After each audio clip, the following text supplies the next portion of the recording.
Okay. Yo.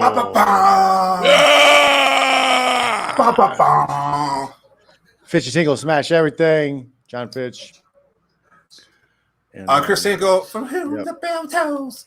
Yes, and we are going to talk over the UFC fight night tonight. We're kind of bummed because we just witnessed Matt Brown lose. He was looking good up until he got clipped at the end of the first, and then I don't think he kind of fully recovered. But he was looking tough. Well, I mean, it's just one of those things that you're fighting these young lions, dude. Like, I don't know. It always makes you wish they had age brackets too. You know what I mean? Like, I don't know, because goddamn, dude. Like, well, the kid took the fight on pretty short notice, I think. Oh, really? Yeah. Yeah. Goddamn, dude. He's got a great. He's got a great. What do you call it? What's his nickname? Something the caramel something. Matt Brown? No. The guy he just lost to. The caramel. He's it's hilarious. It's caramel something. I can't remember what it was, but the caramel macchiato. It's like, ooh. It was no, I was like, yeah, he gets points for nickname. Caramel spoiler, in between all the fights, it's gonna be the most bummer shit of all all night. Why is that? In between the fights? Oh yeah, because every time after every fight, they're gonna have some sad stuff going on. That's what when you're all fight night. I was like, oh, that's right. And then we're gonna keep getting reminded over and over. Yeah, and if he gets beat up, what happens if he gets beat up? Like what if he gets Anthony Smith or whatever? Because I mean, honestly, he knocked out. Herzog's taking a nap. It's like one of those things that if he gets knocked out, everyone's gonna be like, "Oh yeah, he should have been in therapy, dude. We should have he needed to deal with shit before. I don't know, just a loose. It's like I mean these I guys. Don't want to the business model is to keep the business model for the UFC is to keep their talent starving, so that they have complete control over them. Their pay depends on fighting. So they'll do it no matter what, man. They'll your family's being held hostage. Yeah, I'll go. I still got. Well, yeah. I also don't mean to be a cynical dick. I also understand the fact that he probably needs to do this to get out of the fuck. You know what I mean? He probably needed the train to get the fuck out of the house to keep his from going crazy. So yeah, because that would suck. Yeah, dude. I mean, not just it's not just the sad sudden loss of your daughter, but but the way it happens is so fucking terrible, dude. That's and unsolved mystery for a month and a half, and then terrible, dude. I had to take a bomb. Drag on for a while, and then he's got. Well, no, he's got that going on, but he's also got life. So he still has bills and he still has life to deal with. So yeah. I mean, when it comes down to the fight is his job. So that's where the main source of income is. So that's gonna play a part with everything. It's an added extra stress. It can't be good. It'd be nice to have an association you could lean on in hard times like that. So you wouldn't have to make bad decisions and put yourself at risk. Geez. If only there was an association people were members of.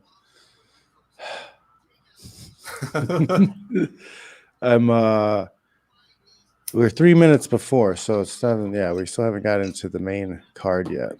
Yeah. This is the pre-sad. And by the way, dude, what a horrible spot Alistair Overeem is in.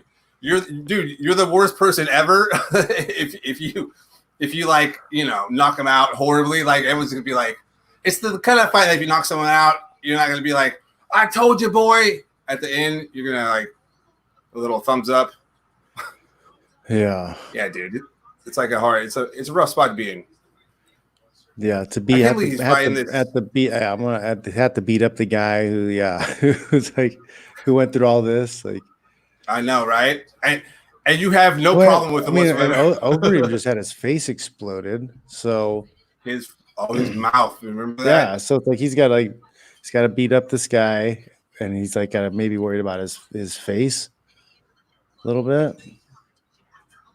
And while, dude, this You may know? be one of the worst fight cards ever, dude.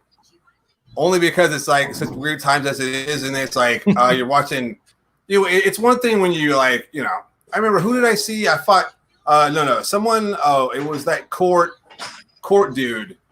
He fought some guy on his 10th year sobriety anniversary. And dude, I just remember being like, Court McGee. So it was like his 10-year sober anniversary, and I just remember I was like, oh, why would you take a fight on that? Oh, yeah, I and I see. just remember being like, yeah. oh, he got knocked out. Horrible. Oh, yeah. It was the first time he got knocked out, and I just remember being like, don't relapse. Like what kind of positive reinforcement do we like? Man. I'm sure it was it was just another night to him. Oh, of course it was, dude. Of course it was. He's clean. Yeah, he's a strong dude. Yeah. Totally. I was being an asshole, but there was this thing as he's walking out. I remember I turned to my brother and Rob and them, and I was like, "Hey, we want this guy to win, dude. I mean, I'm not gonna bet on him. I'm not betting money on him, but I'm gonna bet. But we really want to double cross our fingers. Yeah. We don't want this guy to get knocked out, and then sure enough,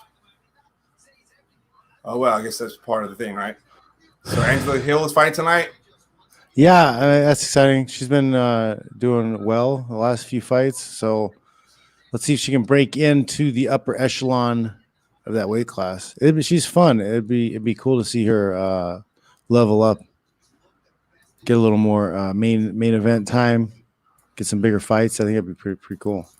Hopefully she's ready. Yeah, she's pretty exciting, dude, and she's pretty nice and down to earth and like. Up, buddy. What's up? I was just sharing a comment. Oh, nice. Yes. Yeah. Are we going yet? I don't have this thing going yet.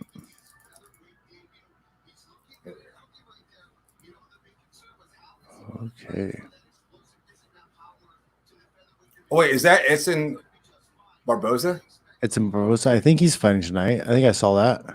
Yeah, I think he's his hand wrapped. That would be a correct assumption. Narration by Ron Perlman. The UFC really made it. Oh, is it? Is it Ron Perlman? Yep. Or as I call him, Uncle Larry. Uncle Larry. I remember as soon as he got cast on Hellboy, I was like, dude, I got a chance. And then when they fucking redid Hellboy, I was like, fuck. And then that movie tanked, so now I may be out of a future comic book starring role. Dude, that new Hellboy was terrible, man. I wanted it to be good so bad. Which one? The new Hellboy. They did a full that a new reboot. guy? Yeah, a full reboot with the guy from Stranger Days or whatever, Stranger Things. Yeah, Stranger Things. Yeah. I sat by that guy at a Bellator event. Oh, really? Yeah, he's a nice guy. Super nice.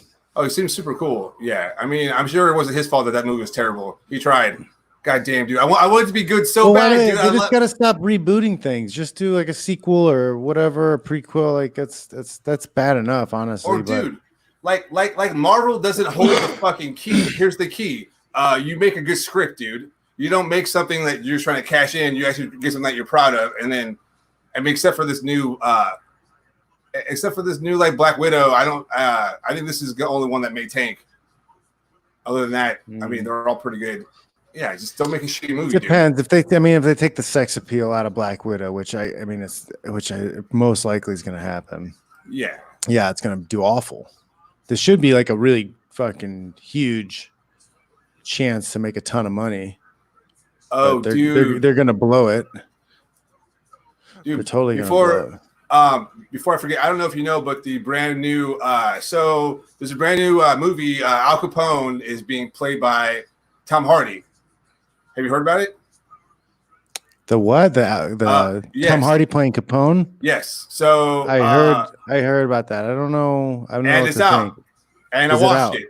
Oh yes. What do you think? And dude, it is I don't understand, dude. I don't know what. So, dude, so the whole movie is it's like framed. It's like framed around him in the last year of his life when he has brain syphilis and he has fucking dementia and he's talking to his yams at dinner on his spoon and shit.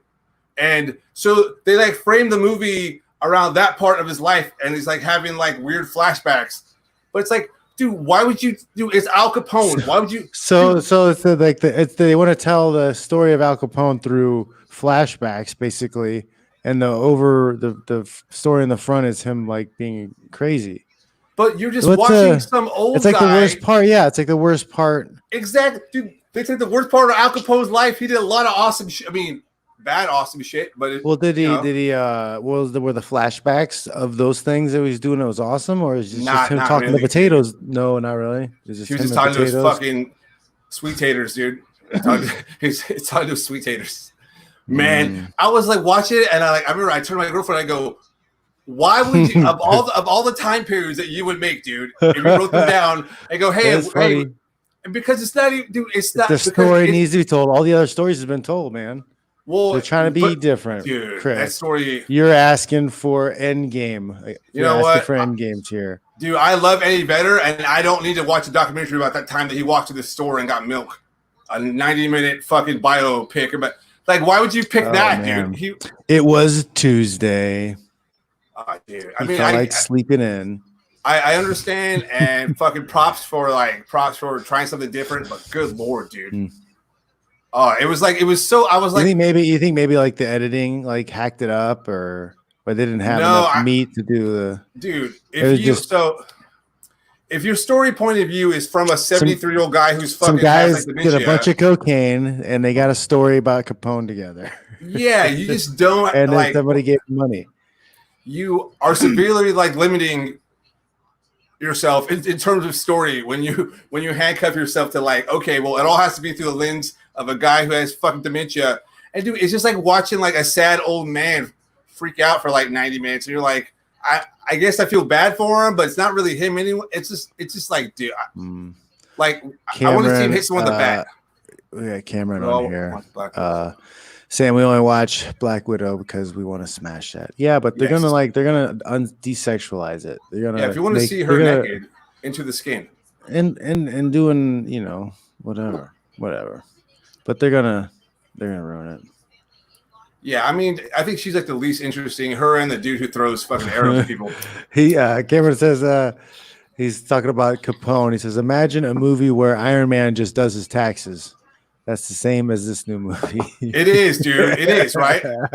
It's like it's just him going through shoe boxes of fucking of receipts, and it's just him going, this is a donut.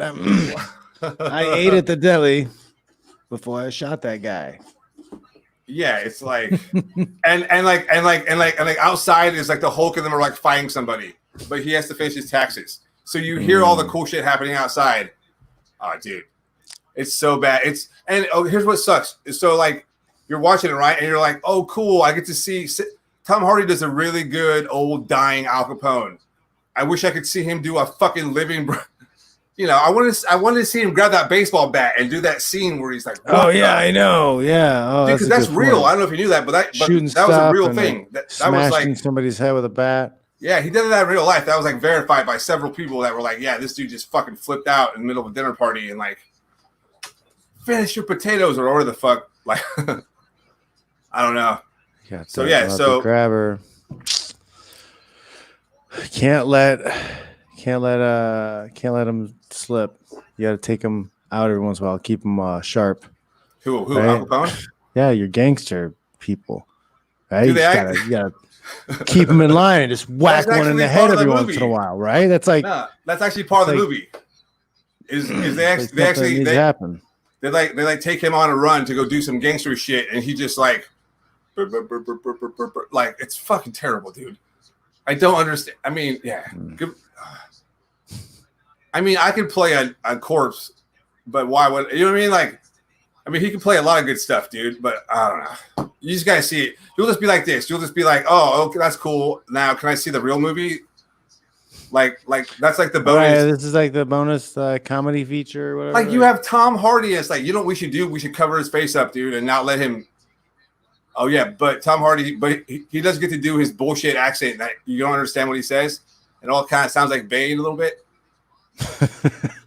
No one cared about me No one cared before the mask. About my sweet mashed potatoes. No one cared about my sweet potatoes. Fucking dude, I hope it gets popular so we can start doing Bane impressions again. That and the dude from Lord of the Rings. I kind of missed that time when all you had to do was be like, "My precious." All right, so yeah, Euphoric Monk says that Walt Harris story got me in the feels, man. Oh, dude, it's gonna be all night long. This is gonna be a 3-hour sad fucking true crime surrounded by a fight that we hope he wins because, you know. Yeah. Yep. Yeah. But it's the ream. He might get reamed.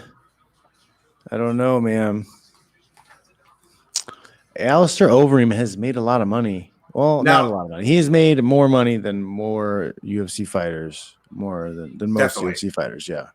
I mean, he came in with a pretty heavy contract, I think, right? I mean, he came in with that. He was kind of a free agent, if I remember. And then fighting like Brock and big fights like that, he's made a lot on the back end of stuff.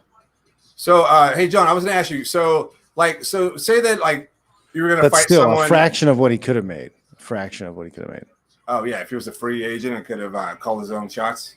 Self-promoted. So hey, dude, if you're gonna fight someone who like went through something like Walt Harris went through, like, does that kind of like go through your head at all, or you're just like, dude, it's a job, and then ain't my problem. Yeah, I'm fighting. Ain't my problem. I'm fighting for half of my paycheck, bro. Yeah, life's not fair. Well, all right, yeah, no. No, it's true, dude. It's like, I know what you're sorry about your tragedy, but I don't need a tragedy myself. Yeah, I didn't expect you. Yeah, hey, is it cool if we just hug and we'll just share all the money? No, I don't think.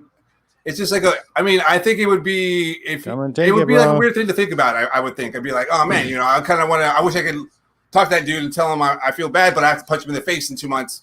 So I guess I'll wait to tell him this. You know what I mean? It seems like a weird. I mean, I'm just probably high and overthinking, but that's kind of my job. It's kind of what I do. Yeah. Yeah. No. So they're pushing this Chinese fighter. That's wrong. That's the fighter from China. Yeah. I mean, he is Chinese, but like fighter from China.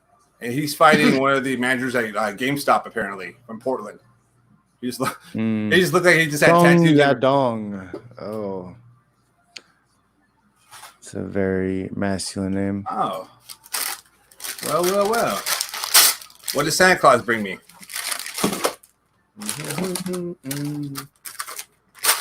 Oh, dude, so that movie, Al Capone, sucks. And I watched something else. Oh, I watched something great. What'd you watch? Kids.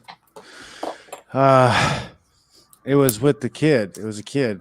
And he had the mask, the magic mask, the wrestling mask. Oh, is it on Netflix? It's called the Main Event, right? It might have been. I can't remember if it was Netflix or if it was on Prime. The Main Event. Yeah, that's what it is. It's like a bunch of guys are in it, right? Like the Miz and like Big Show. Okay, yeah. And then, is it good? Is it cute? It looked. It was. Yeah, I enjoyed it. It was funny. Really? Cool. Yeah, it was good. Oh, that's awesome. The storyline too is interesting because it's like the kids. I couldn't figure out at first, but then it was the kid's mom had like run off. Oh fuck! With the dude, so she was just gone, and then it was like the dad had to figure out how to like tell the kid. And oh god! Kids like wrestling, and the grandma's around, but it's like her mother. So that's like, kind of yeah. It's weird. It's like set up, but yeah. It's interesting. It was good. It's a good movie. It's fun. I'm not a big wrestling guy, but it was fun. The kids thought it was better. I tried to get the kids. We watched it because I was trying to get them to watch No Holds Barred. Okay. Right. Oh, they would dude. I don't think they'd understand that at all. I don't think they get it. It's like supposed to be a comedy to us, but they'd be like, "What the fuck?" I mean, dude, he may actually say "fuck" for the first time out loud to you. I'm gonna just tell you right now. He just made me like, "What the fuck is?" Dude, when he jumps off the limo and dude, physically that's impossible for anyone to do, dude. to jump out of a limo through the sunroof, Come dude, on. and then land on it. God, I wanted them so bad. I was like, "Hey guys, check this one out." I was like, "Watch," because we go through and we watch the previews. And I was like, "Guys, you gotta check this out. This is amazing." Like, and they're like, "Boo!" We got to the end, and they're like, "Boo!"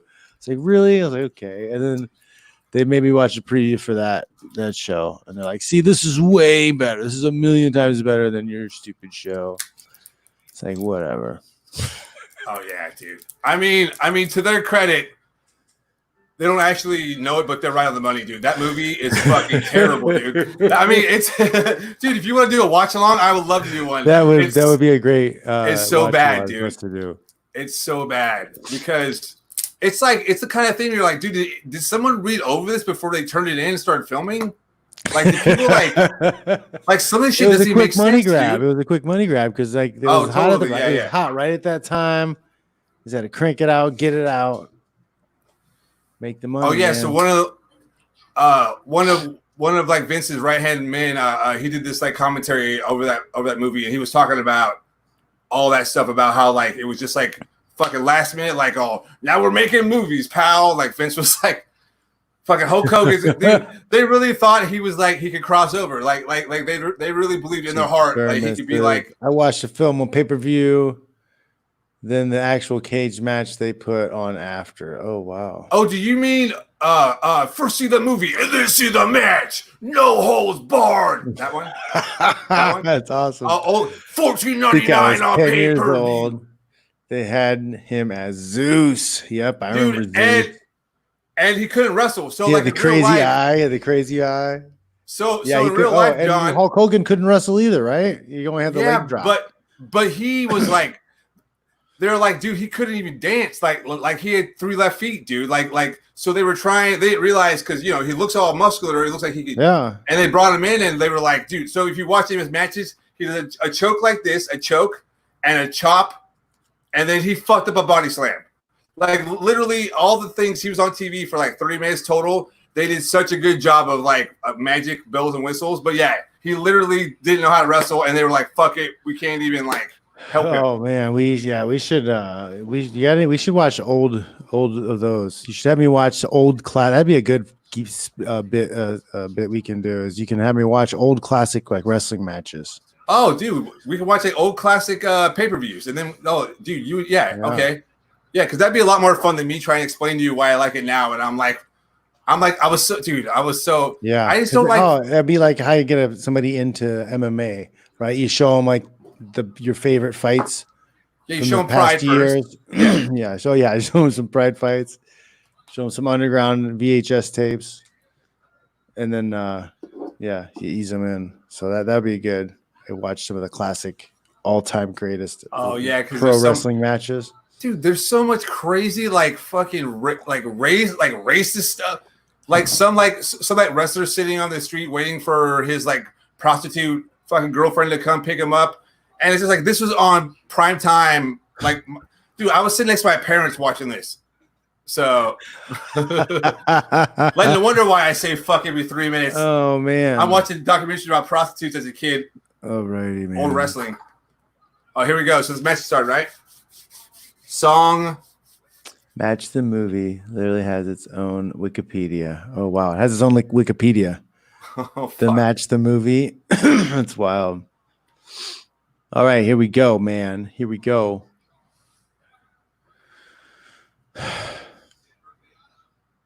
Big time. Is he fighting to clear China from the Wuhan virus? No. Dude, he should grab the mic if he wins and be like, it wasn't our fault. Wasn't our fault. It's Donald Trump did this. So Vera and Song. It's America virus. Let's see if he can make this guy sing, Kris. Oh no. Oh man. Song. Oh, I hope he knocks him out so I can go, Song goes dong.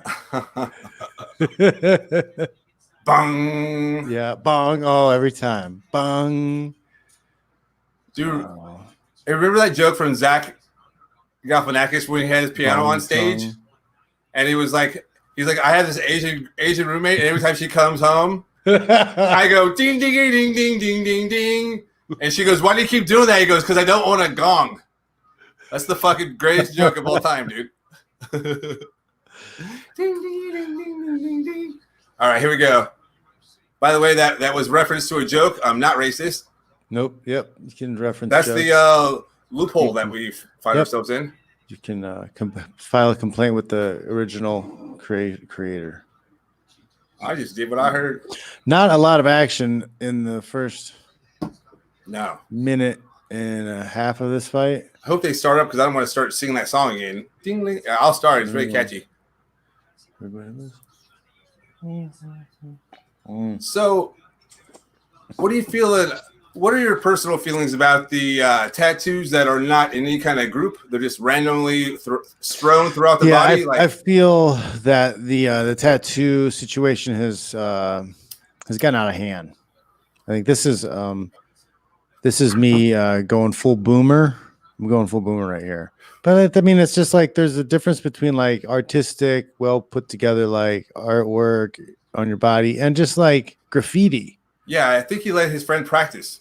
Like graffiti to fit in. Like my absolute thing I hate the most is girls with leg tattoos. I'm not feeling it because they just they'll just put a random thing somewhere on the thigh or inside the leg. And I'm just like, legs are so nice already. They're like a perfect thing. Why are you gonna put stuff on it? I know, right? It's just it's nothing. It kind of has to be done well. Song in the fence. See if you can get anything done here. Body, elbow, nope. So what's So is this guy one of the guys that they're hoping kind of crosses over? I would do that's such a bad. I always thought right from the very start that was such a bad thing to get into in this sport was to like start trying to champion certain people because you just can't, dude. You got to find other ways to make it awesome. You can't champion people because it's just like, I mean, you can't sort of, but I mean, you know what I mean? You have to like, I don't know. What do you mean champion people? Oh, how like, you know, like obviously, oh, we want this guy to win all his fights. And then, you know, then they and inevitably get like, you know, embarrassed or not. I mean, not embarrassed, but you know what I mean? But they get like shown for being not ready yet, I think. A lot of times. So they have these guys come in and like, you know, like Eric Silva when you fight him. Yeah. They're thinking these guys are the next big thing, and they're ready to give them a test, see how they do with the test. And you can't because it's like it's a sport like this where anything it's like so crazy to be. I don't know. I always find it. Yes, but at the same time, I think a lot of these matchmakers and people don't really know. I don't think they really. I don't know. It's not about skill set, how they're matched up and paired up, right? It's like entertainment value, and certain people will fight more towards entertainment value, and then it becomes less skill, and then you know, if somebody gets paired up with somebody, and then one, you know, for a fact they're like, hey, well, you know what, I'm gonna go and make sure I win this fight, or whatever. They turn it on. I don't know. So you can get mismatches because guys, I don't know, they cater to fighting towards this like idea of excitement only. Yeah. Which, you know, it's not. I mean, if you're treating like a sport, you can't like. I mean, you know, I'm sure there's like baseball players standing and banging versus, you know, fighting to win. You're trying to fight to kill this guy because he's trying to kill you. Yeah. Right. Rather than, you know, we're both gonna die mentality. Well, we both don't have to. Yeah, we both don't have to die. Like I cannot take damage and give all the damage to you. Like that's clearly acceptable. I don't have to let you elbow me and punch me in the face. I can like put you in bad spots and then elbow the shit out of you. So I mean, that's a little more strategy than just I'm gonna be tougher than you and test my chin against you.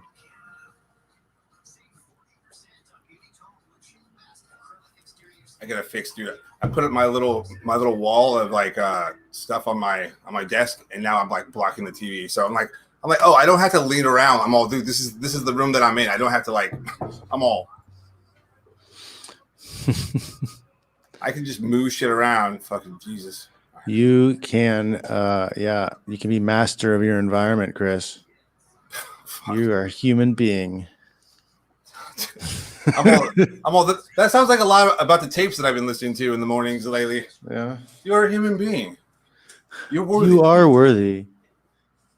I remember though, someone gave me like a Tony Robbins one, and I was kind of offended at first, but then I realized like they're just being nice, and I listened to it. It was so amazing, dude. Yeah, I mean, it's NLP stuff. Yeah. I mean, it's all really linguistic programming. It talks about ways of reprogramming how you think. Right? If you're stuck in a rut and you can change the way your baseline thoughts are operating, like you can get out of that rut. It makes sense. I think it just takes work. Yeah, well, I mean, you could tell what kind of mind space I was in when I was angry that someone gave me a book that they thought would help me. What are you saying, bro? What's up, man? What are you saying? Huh? You don't think I'm optimizing myself in full potential? That is funny, dude. Someone's handed me that book, and someone's handed me the fucking Alchemist. Thanks for believing in me. You know, the Alchemist. That's a good one. Yeah, someone handed me that one, and then the Alchemist were the two that people like people just jumped in from the sidelines, or like, I don't know you that well. Here, take this. I'll see you never.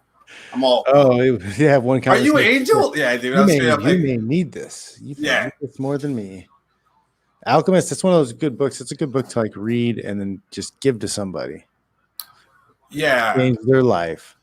I had to stop giving it to girls. Have you ever read the what was that? The Celestine Prophecy or Celestine Prophecy?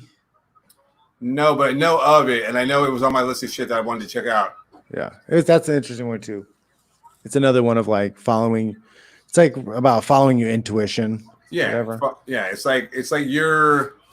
If you think, oh, I should call somebody, just call them. Type of stuff. Like don't overthink. But it's done in like an adventure story. This person's like uncovering some secret, lost, hidden knowledge. Oh, so a little heads up, dude. There is a Alchemist audiobook on YouTube, and it's read by Jeremy Irons. Dude, it's 3.5 hours long. Really? Fucking knock it out, dude. Wow. I listened to it like I had on that one day. It was one of those days that I was just like, and I had it on repeat, dude. I think it was on for like 3 or 4 times, and I was just doing other work, but it was like I would catch like a cool little story, and I was like, that's right. Yeah, it was just like, so it's really good, man. He's a great. Yeah, he's a great.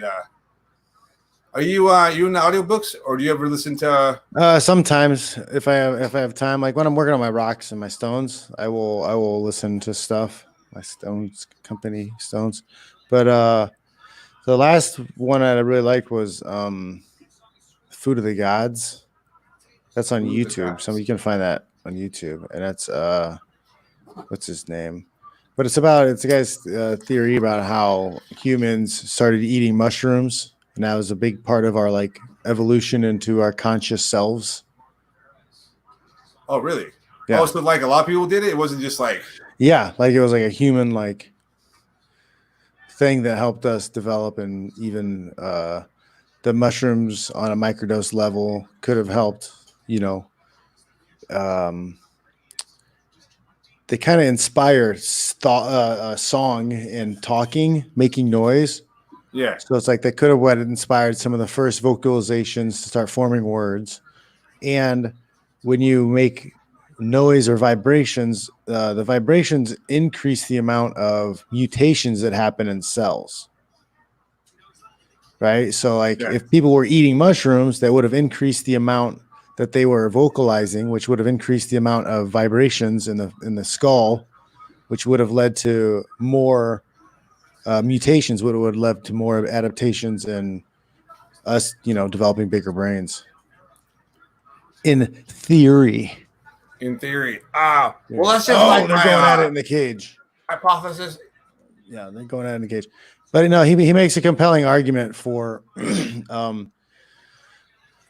when agricultural behaviors started in humans, like it was when we started taking in, livestock. So we would have been around animals, in that time, and we would have eventually found mushrooms on the poop. It was inevitable,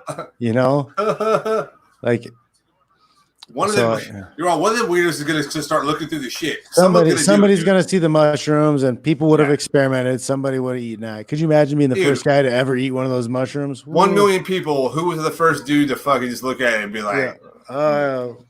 Well, I mean, they were foraging people, like, so people was normal to like, oh, hey, I found a new thing. We should maybe try it. Eat a little bit. Oh, I think it's okay. Just eat the whole thing. You mean I can eat this mushroom too? And then fucking. I went to the spirit world. Oh yeah. And they all ate them. But then he was saying, it's like, so it was inevitable that the people would have found the mushrooms at that time period. And then next he says there was 3 dosages that people would have used the psilocybic mushrooms. And as one was microdosing, which like would just heighten your senses a little bit, your smell or taste, your sight, your hearing, and they would use that to go hunting. Right, so you're going out for the hunt. You got to find animals. You want to be quiet. You want to be in your zone. You microdose a little bit. You eat a little bit of a stem or a cap or something. Then the next level was a little bit bigger dose, and that was for like the ceremonies and the orgies. So it was like you were still, because you're stimulated, but you weren't past the point of hallucination. You weren't past the threshold, so you weren't past the maximum, like. Crazy. So you're at the point where like you're feeling good and giggly and loose. So that was when like the orgies by the campfires happened. That was what and then the last was when you cross the threshold, and when you trip, when you take the full like dose to like, talk to little baby Jesus or whatever. That was a religious thing you did, and there was religious ceremonies around that. It's fascinating, and it's like. I can see that because I've microdosed before, so I can totally see how that would totally be a benefit to hunting, or I've like grappled with it. Yeah.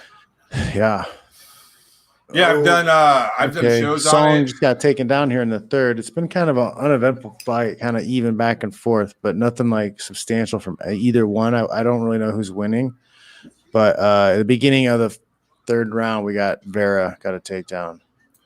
Dude. You know what's really sounds really, really fun in your head, and then in theory is not. And once you really do it, is taking mushrooms and going hiking in Yosemite, dude. It's so awesome until you like start until you realize like you're out in the middle of nowhere, no one can help you, and you're like not in a good place. Yeah, and I'm like, dude, I don't have to do this, dude. Like I came around on my own. I don't have nothing to prove. Like we both just kind of looked at each other and we're like. Dude, we don't have to do this. So we both just sat down, ate a sandwich, smoked a joint, and just kind of like, was all, and then just, we walked a little bit more and then we walked back. But yeah, because we're gonna do the whole thing, and it's just like, oh, we don't have to. We can just sit in the woods, like same experience. I don't need to walk like 10 miles. Oh yeah, because I sit in the backyard in the sun. I'd already scuffed my shin like twice. Yeah, it was gonna be. I could tell what kind of. Yeah, it was. Yeah, it was. Song made his way back up to his feet.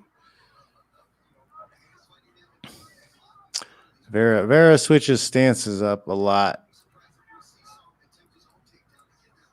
He needs something. I never wanted to say this before, but that man needs another tattoo on his back right thigh. So finish it off. He needs to he's throwing these. Yeah, there's throwing a couple combinations, but he needs to finish with the leg. Because Song is he's a little bit square, and he is a little bit flat-footed. He needs to take advantage of that flat-footedness. He just more uppercuts, more leg kicks on this guy. Is this his first fight in the Song? No, the other guy in the Vera? I think so. I don't know. I'm not sure. Yeah, I mean. Oh damn, dude. Slaying some good shots. Who do you think? I mean, Vera's throwing good knees and kicks to the legs and stuff. He could land them heavier, but I mean, I don't know exactly who's winning the exchanges right now. Because Song will land a couple, some shots from the clinch. The other guy will land a big knee kick on the way out. Now they're both. Ooh, they're landing some bigger shots now. Get close. Last minute and a half. We have the same spot. I'm at 140. Okay, I'm 10 seconds ahead of you. That's so funny because a couple of times you were like, "Oh yeah, man." Oh man, got up, and I'm like, "What?" Goddamn Nostradamus over here. Okay, 120 to go.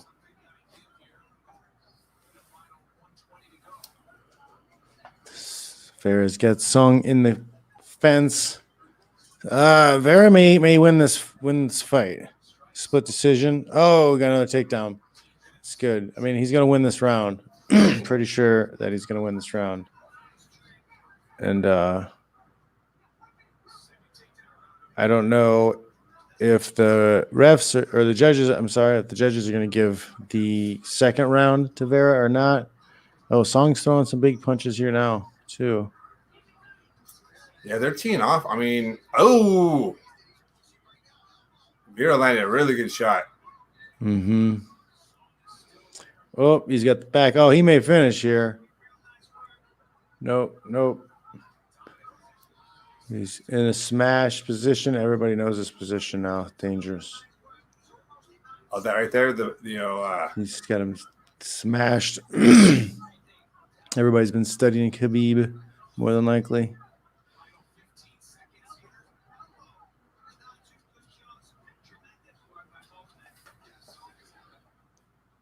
Oh, what was that?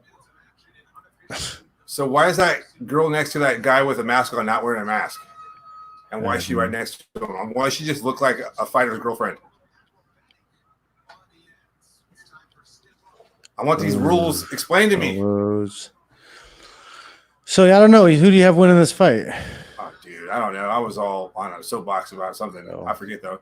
I'm gonna go. Dude, well, the last round was very decisive, and every time I looked and was watching it, it was kind of back and forth. So I think Vera had a couple takedowns in the second and the third round.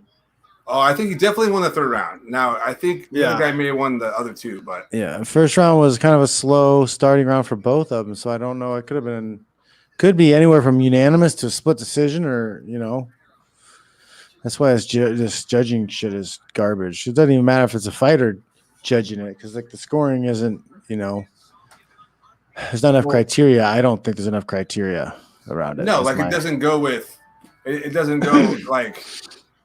I mean, at the minimum, there should be half points. You know what I mean? And there should be a criteria to get those points, and that way, I don't know. I think there's other ways to. Mm-hmm. I'm watching the UFC Fight Pass trailer. Which, by the way, dude, what a terrible company, dude. They make you get this, and then at the same time, fucking Vince McMahon gives you his entire not only his whole library, but then he goes and bullies everyone else and buys their library, and then so you get all the wrestling that's ever happened ever, dude, for $9.99 every month. And this guy makes you buy pay-per-views, and you have to get ESPN now. They owe people a lot of money, bro. Really? They owe a lot of money to a lot of bad people, probably. Oh, nice. I said probably. I like how this sounds. No, it's like how this sounds. That was all. Probably. Allegedly. Probably allegedly drug money. I ain't winking. What are you talking about? No. Who's winking? No, they have a ton of debt, because of the purchase WME does. So they need to make the money. Not cheap, dude. So let's go here. Let's see. And the winner. Oh, what? Oh, dude. That guy got jobbed a little bit. He got, yeah, dude. Oh, that was not classy, though. I don't know. What do you think? I don't know. Well, he's upset, so whatever. And if you're not, if you're listening to this and not watching the fights, he just gave the guy the whole yeah, fight. I ain't chicken or ham. F Yep. you, whatever. He got jobbed. This is UFC wants into China bad. This guy's gonna get any decision. This guy's gonna win. If it's a decision, he wins. UFC wants in China bad. Oh, dude, everybody wants in China bad. China is the hot chick at the party, guys. Even though she's the center of all of the disease. Everybody wants in China. Not if we're talking about the pro wrestlers. I'm good. Ugh, fuck that, dude. No. You mean you went home with Larry? Cool. Oh man. All right. Song Yadong. Yeah, dude. Is the victor. Unfortunately, yeah. I mean, he's got that translator, and she's dude. My God. She's wearing a mask. Yeah, she's pleasant. Oh, is that Uriah Faber in the corner? I believe he trained with Uriah Faber. Dude, we should get him on. Dude, we should get this guy on a live podcast. Up in Sacramento. Oh. Yeah, that's what I'm saying. We should get him on a live podcast and just like, I mean, it'd be awesome if we get a translator. We can make it the funniest thing ever.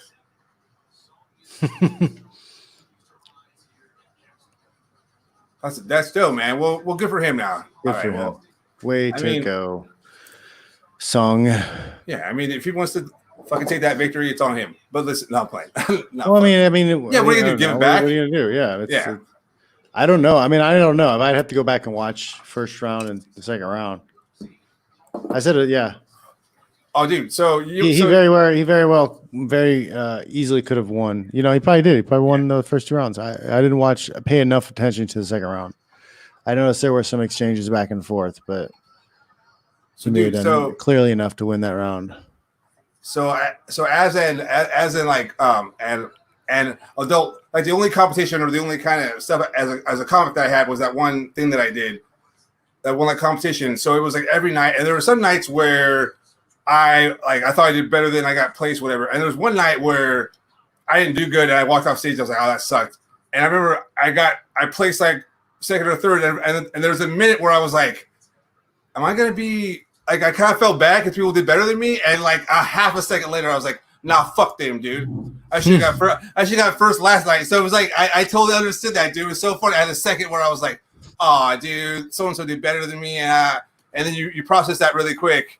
And then you that. And then you're like, dude, these judges just sucked. Yeah, dude. Yeah. I mean, yeah. Well, and it's also like, I mean, and then that's part of the thing is like, yeah, and then it's like, well, is this even what the fuck is this? Because I do the same every night, and then the night that whatever. But anyway, yeah, I thought that was kind of oh, dude, they're showing Kevin Randleman fucking suplex. Kevin Randleman highlights. I think he's inducted to the Hall of Fame, maybe. Dude. Unfortunately, we lost Kevin recently, last few years. That was one of the biggest knockouts ever was Randleman knocking out Crow Cop. Remember that? Dude, yeah, because it's wild. My friend Rob, he was really into Pride, and he had bought some bootleg. Crow Cop was big. He was hot at the time. He was big. So like Rob bought this binder of every Pride, dude. And so every time me and Rob hung out, we would watch them in the order, and he would go through because he knew. So he was showing me like the whole season, and I didn't know this was gonna happen, dude. And I was like, "Oh, that Randleman guy's gonna get murdered." And then I was just like, it was like 3 years later, but I was just like fucking jumping up on that couch, like, "What the?" I couldn't believe. Yeah, dude, I was sold on the Crow Cop. Mark Coleman. Yeah, Mark Coleman. So Kevin Randleman's going into the Hall of Fame. I think so. Oh, that's nice, man. Oh, that's good. Good for him, dude. Yep. Good for that guy, dude. Yeah, for sure. By the way, he had like the worst looking staff. That photo was the grossest thing I'd ever seen in my life, dude. Yeah, he had like a tennis ball sized piece of meat taken out of his rib cage. It looked like a cone. Awful. It looked like a weed cone, like one of those weed cone joints. Dude. Oh my goodness. It's awful, man. I mean, that was kind of before people really were paying this close attention to staff, I think, as they should have. Well, that was probably the catalyst. A lot of guys have been like, whatever, if it bothers you for a few days, then you go in. But now it's like if something itches for feels discomfort for like a couple hours, I'm like, nope, I'm gonna go check this out and get some antibiotics. I ain't effing around. Crazy Bob, he got a bad staph infection too. Got into his blood. He like thought he was over it, went home, cut a bunch of wood, and then like had a huge fever because the shit went back into his blood system. And oh no, he got hospitalized for a little bit. It's no joke, right? It's crazy. No, it's like it'll kill you for sure. It gets into your lymphs and shit. God damn. So did you ever hang around Kevin or like run into him at any? I met him at my very first fight. He fought there. It was Revolution Fighting in Las Vegas, and yeah, I met him, talked to him. Me and Brian Ebersol talked to him, but I never got to catch up with him. We were trying to get over to Ohio because we were with that. It's not that far of a drive, I guess for us. 3-4 hours wasn't that far of a drive, but it was close enough. We were going to try to get out there and train with him because there was just nowhere to train MMA anywhere. Like when I met Ebersol, I finally had somebody I could train with, but like it was 2 hours away. So yeah, yeah, he was cool though. Yeah, he seemed like a dope dude, and like super funny. And I ran into him here and there, time and time, different times. I always knew I was closer to Coleman, and Goodridge. Saw them more often. Coleman a lot more often. Yeah. Like dude, I mean, Kevin Randall. Yeah, he was just like he was that true thing about like the MMA where it's like like anyone could knock out anyone like anytime. That was like the total proof, dude. That was like that sold me on anyone being able to beat anyone. Because I remember I was and it's funny because he's a big dude to think he's like going to be some kind of underdog. I mean, he's like, dude, he's an action figure. Yeah, I remember when Randleman fought Boss. I was so mad when Randleman fought Bass Rutten and he lost. I couldn't believe it. Did he lose by decision, right? I think so. Yeah, it was a decision, and they end up. He just like took him down the whole fight and kind of beat him up the whole fight. But like, they clearly wanted to push the stuff more towards striking. I think. Dude, that photo right there, or that little video clip where they showed Randleman after he just knocked out Crow Cop and he has the belt on and the smile on his face. God damn, dude! I was like, don't cry. Don't cry, dude. He looks so, dude. He looks so happy with that belt on his shoulder. I was like, don't start breaking down now. I see Paul Felder is growing in the nice beard. Mm-hmm. Yeah, I think I got it. Mine's coming in again. I'm at to shave it. It's getting too warm, and I feel like as long as my hair is just this bumbling mess, like I guess I need to keep my face clean shaven or something. Dude, this quarantine has been so long that I stopped caring, and then I was like, I gotta care, and then I shaved, and now it's been so long that I'm just growing it all out again. So we're like, I'm like 1.5 cycles. Now I've never done anything where I've like had it short on the sides and kind of had the chin part of the beard grow. So I may try some experiment. Just do the rapscallion. The pencil thin mustache and dude. Yeah. I can't do. You can't do that? You can't pull it off? Come on. What do you know? Anything that takes like what's the word? Precision. Anything that takes precision.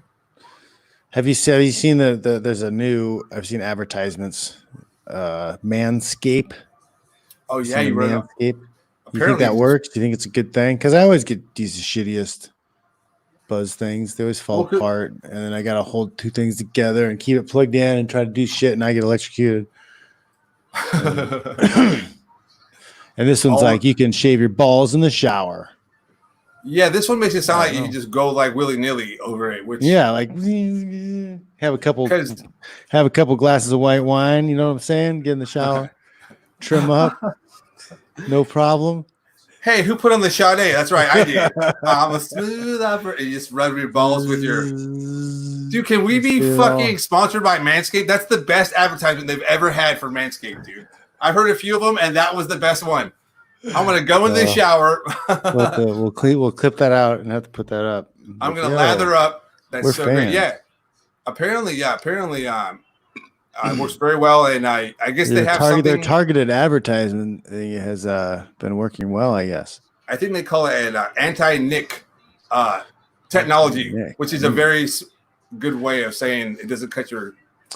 Not if your name is Nick. Not if your name is Nick, and then you're like, why am I always associated with balls? Like, fuck guys named Nick. They got to be hairy. It's either ball injuries or.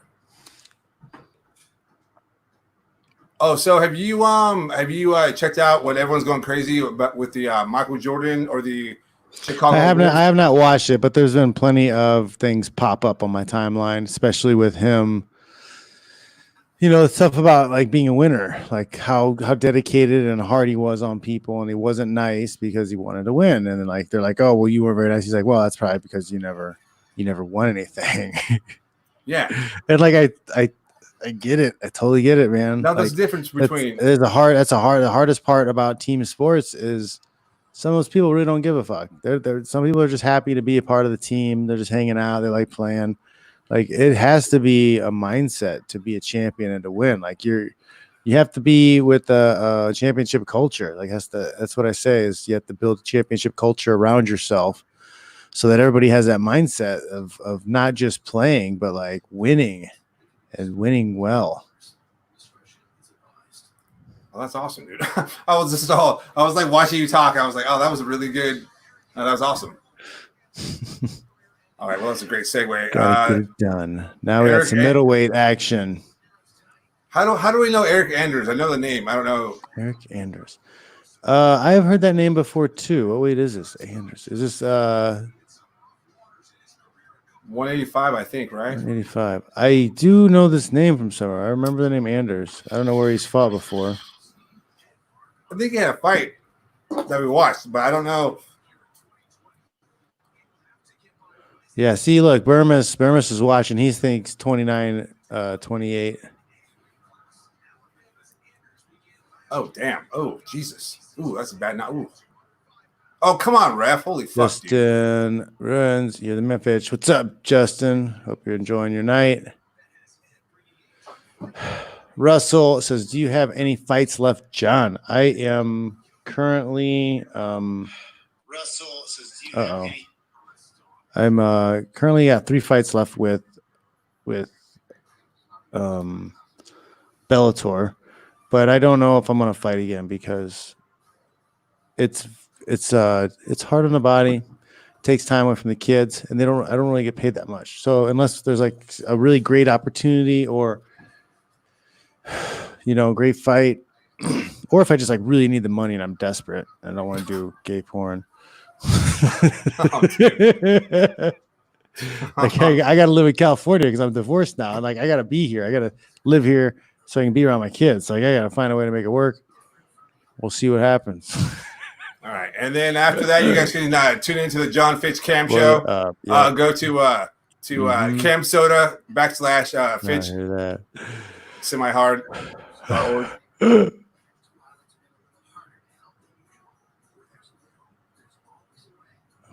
Check this out. All right. So, do you know any of these 2 guys that are fighting? The Eric Anders fight. Eric Anders. Like the name sounds familiar, but I can't remember. Yeah, I don't know why the fuck his name is sticking out my head, but it is. Is there a girl that has a similar name, and that's why? Oh, quite possibly. Yeah, I think he fought. Man, I think he fought someone, and I know that because I remember hearing his name and the person he fought, and I think he got. Oh, hold on, this is gonna bug the fuck. I just got.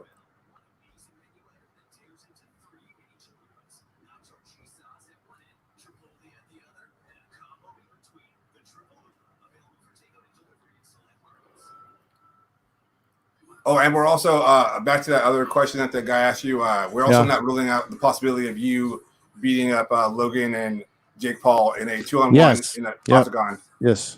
John Fitch has called them out several times, both sober and at the same time. They can tag team. We can do just boxing, Muay Thai, grappling, whatever. and we can make it happen. We can do it, guys.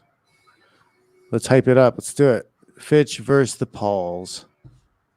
2-on-1 action, bro. Can we make it happen? Can you guys get it done? That'd be so great, dude. It'd be fun. And then what would be the irony that your kids like know that one Logan Paul guy from Disney Channel? He's on there, right? Who? Is it Logan Paul on Disney Channel? Yeah, I think that's where he started. Yeah, he was one of the Paul brothers. He was on the Disney Channel. Oh, really? I thought they're like Disney kids. I thought they were Disney kids, and then they started doing YouTube. Oh, you know what? I fucked up, dude. He was YouTube, and then he was killing it. So the Disney hired him, and then he did well on there. But then he did something stupid on YouTube, and he got fired. So yeah, he was. Yes. He like filmed a dead body. yeah. Which Walt Disney he went into the suicide forest as a joke, and they found a body. And it was like, oh shit! You know what you were saying earlier? Let's film that and put it out. Earlier what you said about championship mentality. Walt Disney has that too, and they don't want anyone on their channel fucking taking photos of dead bodies and like. Yep, that's part of their championship mentality, and that's dead weight. Yeah, you can't. They're not winning. They're not getting world domination. They're not controlling all media and entertainment with that garbage. That goddamn Paul kid is telling the truth. We need to shut him out. Cancel that contract. Well, I mean, like, it's one thing for him to have done it. Like, okay, I get it. They went to the forest, make some stuff. It was interesting, relevant, whatever. But they didn't have to film. They filmed the dead body, and then afterwards they edited it, watched it back over, looked at it a few times, double checked, this all looks great, and then they still decided to show the body. That was poor judgment. Yeah, Yeah.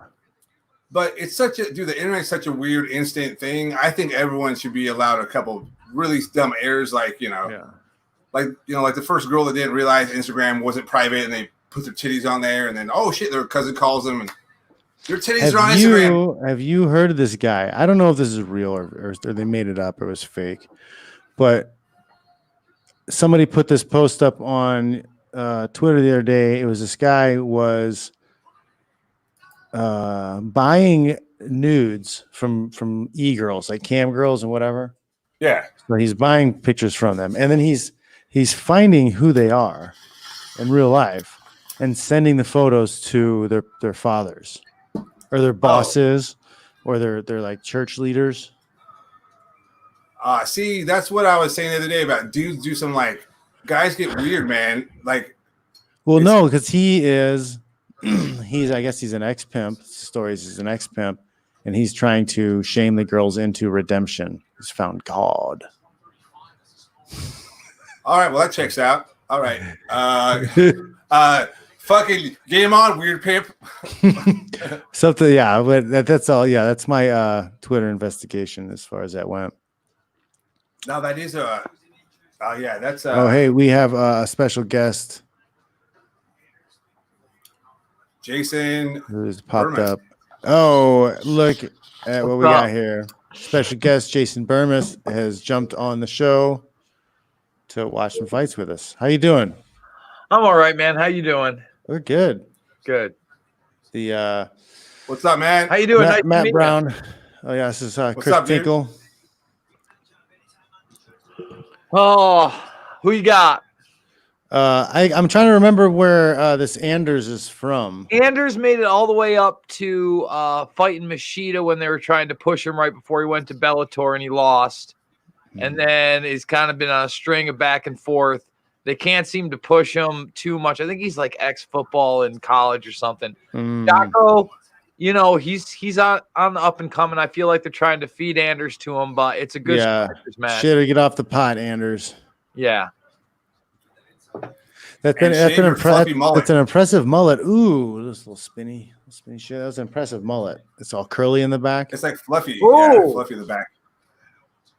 What's your time code? I got 2:43. Yeah, 3:30. You're at 330. All right, so let me pause it. 322, 321. Here, just tell me when you're at like 235. Okay. Jotko. Where is Jotko from? I'm not sure. Rogan's got a watch along going on right now, and Brian Callen's flipping out, trying to say, fine. You know, Brian Callen, Mr. Anti-Conspiracy Theorist, is finally saying, I think this is about power and control. I think I'm like, really, Brian?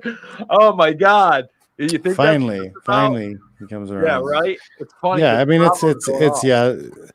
My friend Leah moved to New York last week, and she's sending me pictures or FaceTimes from Central Park, and like there's people everywhere, no mask. 235 right there. Boom, perfect.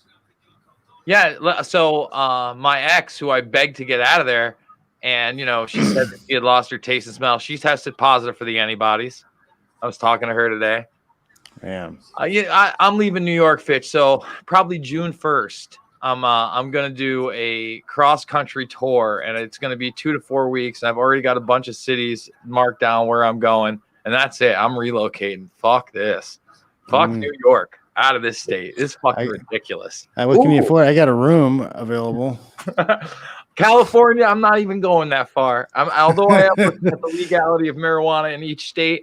Right now, in my short list, I got Fargo, North Dakota. A lot of people don't think I can bear the cold, but I'm from upstate New York. I can probably do it if it's cool enough. Sioux Falls, South Dakota, Boise, Idaho, Madison, Wisconsin, and Kansas City, Missouri. And then I'm probably going to pick at least 2 or 3 more. And I won't live in the actual city. I'll look for somewhere where I can have good internet and be 15, 20-minute commute, man, and live decent. And I don't know. Get the fuck out of this. This state's about to go down so bad, dude. They don't even know. New York is so fucked. Jocko. No, all the richest people are already leaving. Yeah, no, they're gonna come here and ruin it even more. And there'll be no business here other than to fucking serve the rich people that come up here. Fuck that. Like the economy here is so fucking done where I am, and people don't get it. Listen, the college is going to close because there's not going to be any state funding for it, and they're not going to let the Corona kids come up anyway, right? Because there's so much fear. So that's the entire fucking economy. And the other college that's next to it, which only has like 1,500, 2,000, was trying to get absorbed because it had no money. I like that scramble. Jocko looking better. Yeah. Ooh, Anders coming deep, repping away. Oh, shit, dude. Oh, fucking Herb Dean almost got karate kicked, dude. Good. Dean deserves it. Does Dean's ex-MMA? He's taking a beating. I've seen him. Ooh. Man. This is a tough round. There's a lot of wild exchanges. I think that they'll give it to Anders though, unless something happens.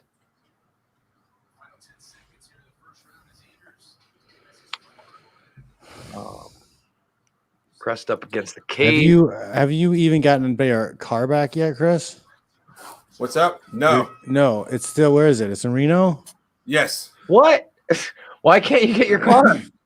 Oh no. I just haven't got because I didn't because I had to leave it there because I was there for work and then they were evacuating whatever. So I just got there and I had to come back because there's no other way for me to get. And the last month I've been lazy. So an actual month I earned to not have it, and the last month I've just been like, I don't really need it anyway because no one's going anywhere. So, well, I feel like what the majority of states are at least somewhat opening up, right? Yeah. And I figure in 2 weeks, I mean, people will have had it enough. And the 2 states that I can visit first are Illinois and Wisconsin, right? And they're already fucking fully open, right? And then I can. Wisconsin, they're already at bars already. I'm ready to go. I saw that. Like an hour after the bars open, everybody's packed. Of course. Packed. People want to be human beings. It's time. Like, listen, man, this whole thing is just so wild, and I don't think people get how bad it's really going to be. Look, JCPenney just declared bankruptcy. Not like they were on the verge, but accelerated it, right? Well, I mean, and then all the super rich guys. Bezos is going to buy everything. It's going to be. Instead of, you know how in Demolition Man, everything was owned by Taco Bell? Yes. It's going to be Amazon. Everything's going to be Amazon. He's on pace to be a trillionaire. And then when that happens, everybody's gonna bankrupt. He's gonna buy everything. It's gonna Listen, be Amazon. he's a front man at the end. He's a smart guy. He's a utility guy. They'll put him as like a Gates guy only. He'll actually stay with most technology. CIA run, digital. probably, right? Well, look, he's going to be the first trillionaire on shit. paper, but he ain't the first trillionaire. Like, oh no, there's people trillionaires long before him. The Rockefellers, all their descendants, the people. Yeah, those are the people. Once you become a trillionaire, you get to disappear. Like nobody talks about your money anymore. No, well, they set it up for guys like Gates. So what their big secret is, they get to fucking put it in foundations, which are completely tax-free and full of money laundering. They get to do any kind of favors through those foundations, any kind of influence, and any kind of studies. They just jump from country to country because they're quote unquote philanthropic. Think about it. Rockefeller Foundation, Carnegie Foundation, Bill and Melinda Gates Foundation. I can't even tell you how many foundations the Rothschild family has been behind. Like it is over the top. And that's how they basically build their infrastructure and influence, and they get taxed in nothing. And then they let demigods like Google arise. That like I saw Trump talking a little bit of smack today, and they're gonna go after the fucking big tech companies finally, and yada yada yada. Mirrors. Yeah, I'll believe that shit when I see it too, Fitch. But I'll tell you what, Don Jr. did start tweeting out fucking a 4-minute clip of fucking Biden molesting children. Oh my goodness! Finally went there, John. Oh my goodness, these guys, dude. That's so funny. That's like, a start. I mean, son of the president of our country tweeted out like, a meme video about his opposition. Did you see? I mean, it's all exhausting. I've been trying to avoid most of the politics, honestly. Yeah. Well, I can't. It's my thing. Yeah, I know. It's just, you know. And I couldn't anyway, because the world is so fucked that I at least want at least a one step on it. Like, give me one step, you know? That's what I'm saying. Is like the politics stuff sounds exhausting. It seems exhausting, and it's too big to like really do a lot about. You know, I mean, you spread the world and keeping people up to date is a big deal, but for a lot of people, you know, it's too much to consume it and not do anything. So it's like I switched my Patreon over. I'm going to turn it into like a men's group, so we can get a group of people together to work on how to deal with the situation now and make the most of it, rather than like just. I'm telling you how to come to what happens or comes our way. Fucking going to find digital militia. Estimated. Go to that city. Go on the outskirts. Dirt. You should have seen some of the rent I was looking at yesterday. Bitch, I was looking at a 3-bedroom house the other day for $800 a month. Hold on. Security deposit was fucking $600. It wasn't even like they wanted first, last, same month for security out of the gates. Dude, I'll pay 6 months up front for something like that. Hey, listen, I got to find something else. And listen, the college system is going to be restructured after this. They're already all education, dude. I'm in love with how I get to teach my kids. My older son's teacher, the programs and stuff she puts together, the way she emails it out at the beginning of every week here. I've already got it for this week. Like everything's clicked through, all the assignments we can do. Like it's great. Yeah, but Fitch, you're a good father. You know what I'm saying? I wanted to have children. I planned on having children. Wanted to have kids. Dude, that's what I tell him all the time, dude. He's gonna win like father of like the quarantine award, dude. Father of the year. Listen, I totally relate with that, man. Like, how could you not want to take care of your kids? Listen, my kids are fun. My nieces anywhere doing great. You don't want to be a kid. Like I gotta go up and play Legos sometimes. You know, I come out, I smoke in the garage, I'll smoke a bowl, and then I go inside, drink my coffee, and play Legos. Me and the boys, we watched a WWE, the main event. We watched that wrestling movie the other day. We watched it today. We watched it today. It was great. I don't like pro wrestling. I don't know if they'll be into it. It is girls. I don't got guys. Yeah, it's kind of funny. Man. There's a lot of unicorn stuff I ditch out on. I took them to see Dora.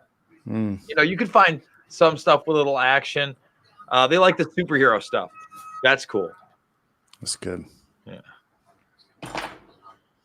Who you got? I think they give it to Anders. Probably 3-0. Probably. What's his name, started strong. He looked a lot better in the first round, but he faded. I feel like Yeah. he started backing up, and he was doing the spinny shit, but nothing really connected. So, Nope. You watch any of the other fights? Tell me you saw the bloodbath. The reason I did not see the everywhere. bloodbath. I saw the tweets. That was awful, and I saw I saw Matt Brown. Unfortunately, lose. Man, he was so close to a He's doing finish. so good. Yeah.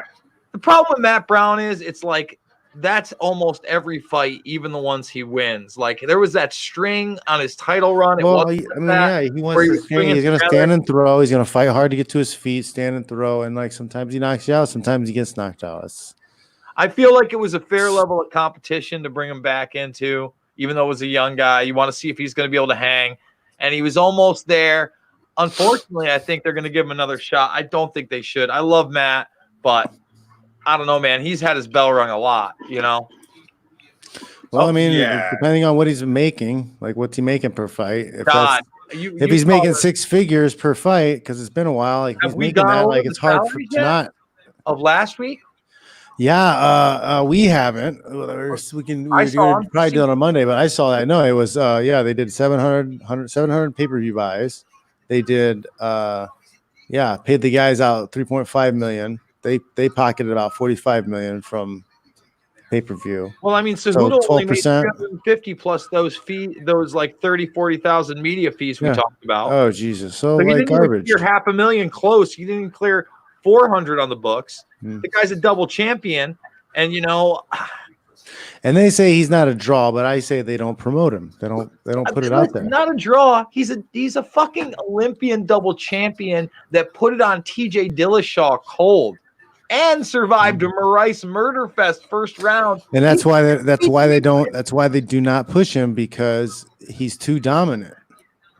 They don't want anybody who can just keep winning. They don't want somebody that builds that much star power and notoriety. They do not like it. It's so crazy to me. I love this sport so much, and it's like the politics. It makes them more money. It actually makes them more money to not promote him, push him out, and bring in fresh blood, because they can pay those guys less. They can burn through him quicker. He's just not who they want. He's not the person they would prefer to cast in that role, but they can't get rid of him through somebody beating him. So they just don't promote him. So, and I don't know why you can't promote him, man. He's got a baby face. He's got a. That's what I'm saying. If you're a good promoter, like that's your job. That's what you do. You should be able to promote any piece of shit. Honestly, that's what they do. That's your name. That's what you do out there. Conor McGregor. They promote the shit out of a fucking violent serial rapist. I mean, your name is to be a promoter. Like, they're not a promoter. They are just kind of brokers. They take people who already have a set of notoriety. They take a fruit that's already got juice in it, and then they squeeze the juice until they squeezed every drop out of it, and they throw it away. Oh, Andrew's putting some together. And then they go, you know what? I never liked apples anyway. And they fucking throw the bag of apples away. Yeah. Dude, you know what? Eric Anders, he needs to do something about keeping his hair nice and wet, because it's getting dry. And is he getting dry? He looks like he's using the Soul Glow. He's got the Soul Glow hair. He's going to be in the new Coming to America sequel. Yep. The Soul Glow. Oh. But think about that, man. Fucking, like, you know what? I got into this a little bit with Askren and Front Row Brian. I'm like, they don't push Khabib, and like, oh, he's a huge star. I'm like, guys. Yeah, but they don't push him. And I go, he doesn't get the fanfare and the advertising and the promos that like Conor does. No way. Not even close. Not even close. And maybe they do it in overseas in other countries. But the point is this: the guy speaks great English. He's dominated for how long? He was only really made a star like he is today after the Conor fight, unfortunately. And he was the champ then. And after his last fight, he fucking gave a press conference where he's like, why don't we bring the UFC to Africa and bring water and the economy there? And it got zero press. Can you imagine Muhammad Ali back in the day talking to the press after a championship fight and being, you know what, we want to bring it to Hey, wait, they did that.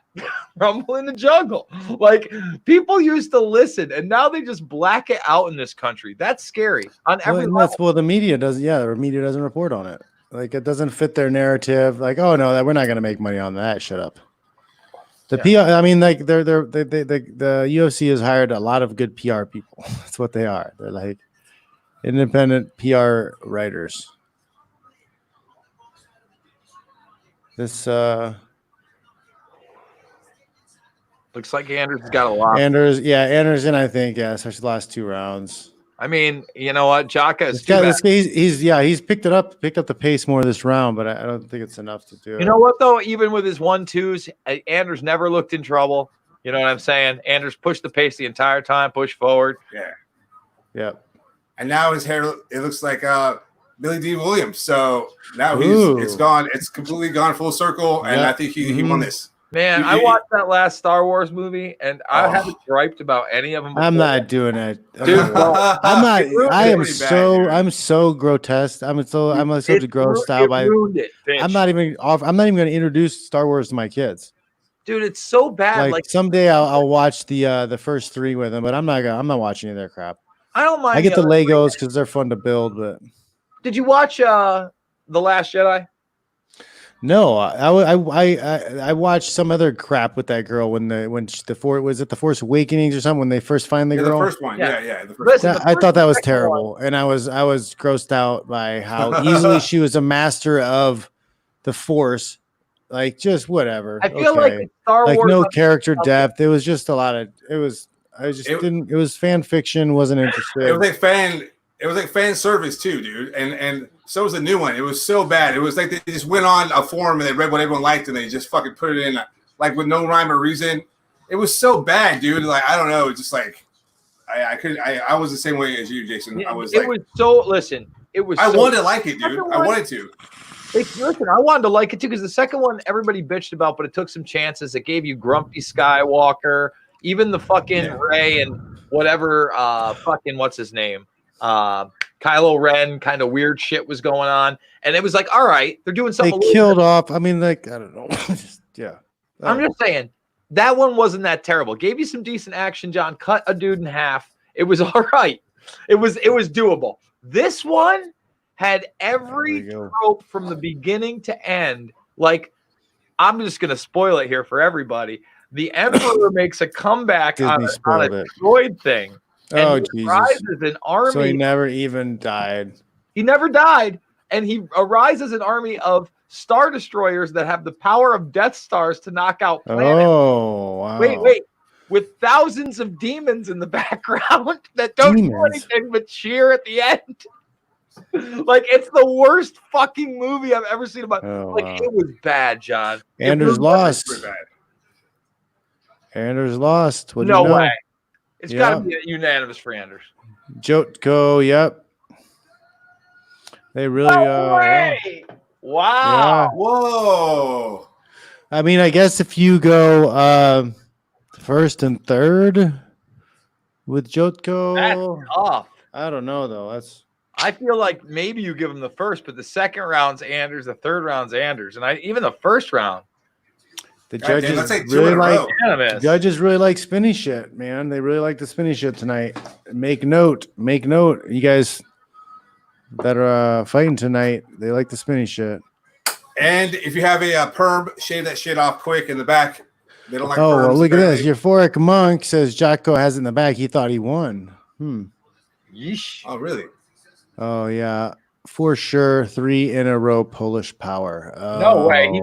Is he Polish? I'm wondering. I don't know if I'm going with that. Polish. Wow. Okay. Polish power, huh? All right. Well, I mean, like there was nothing like overwhelmingly significant in the fight either way. So, like when that happens, yeah, he should go by like the Polish. Man, pretty good. He tried. Polish. How do they still have Santos? Oh, okay. Never mind. I thought that was rankings, most wins. Okay. Manscaped, right there, John. Manscaped. Don't nick your nuts. Don't nick your nuts. What's next? Who is the next? Barbosa? Is it the Barbosa? Oh, no, I'm guessing Angela Hill. I'm guessing. Oh, Angela Hill is next. No, Barbosa. Oh, is she the co-main? Yeah, I think they were pushing that as co-main. Yeah, because she's been putting some wins together, and I think she's like borderline, maybe break up to the next level. Main event status. Testing the waters with her. Barbosa. Barboza. Goddamn, he's a It is killer. That kind of sounds like a you slight somebody calling him. I'm gonna call him what a Barboza. No, Man, who do I got? no, nothing. E's Crickets. nasty though. Crickets. Man, this is a tough one. Who's up? It's Ige versus Barboza. You're just taking Barboza, huh? Ige, yeah. No. I don't know. Ige is, yeah. I think I got Ige in this, man. He's looking hungry. I mean, like anytime it's a guy who knocks out and trades a lot, like the longer he's been around, the chances are like I'm gonna start betting against him after a while. Because like you take damage. Like even when you win the fights, you're throwing hands a lot. You get chips away at the granite chin. But even like 10 years ago, Barboza every once in a while just has a poor performance, like when Jamie Varner took him out. Yeah, like, true. You know, I'm just saying, like, and Ige looks hungry. He's got 2 losses.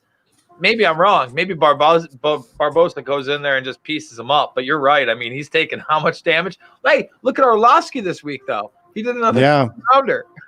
Wild. Oh, and physically, how long has Barboza been fighting at 145? Is it new or it seemed kind of new? I feel like he must have fought Varner at 145 too, probably a while. But it's a thing with Jan Blagojevich. I like Jan. Yo, why isn't Jan in there with fucking Jones? I think he takes Jones' head off right now. By the way, check ahead. What's up? All righty. Ige and Barboza. Yeah, you know what? Something I think is I'm just looking for, maybe it's confirmation bias, but I feel like the fights the way they're going down without the crowd. Mm-hmm. So it's stripping a lot of the bells and whistles away, and it's showing everybody the violence kind of raw. You hear the punches, you hear the breathing, all that shit. The conversations between fighters and coaches, like you hear all of it, and like it's more real to people than just like a show they're watching, than like pro wrestling, right? Because like pro wrestling's trash without the audience. That's what I'm saying. So like, dude, on these guys, dude. I think people hear it and then like, oh, they're not used to hearing those sounds. And they're like, oh wow. So like diehards, like you get a little blood in there. You get Anthony Smith getting beat up the way he did.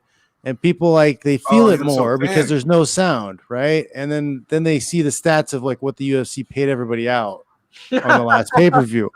I feel like there's a sentiment where people are kind of like, oh, wait a minute, maybe we really should reconsider what these fighters are risking versus what they're making. Well, I feel like that conversation's been had more often. At least it's popped up in my timeline.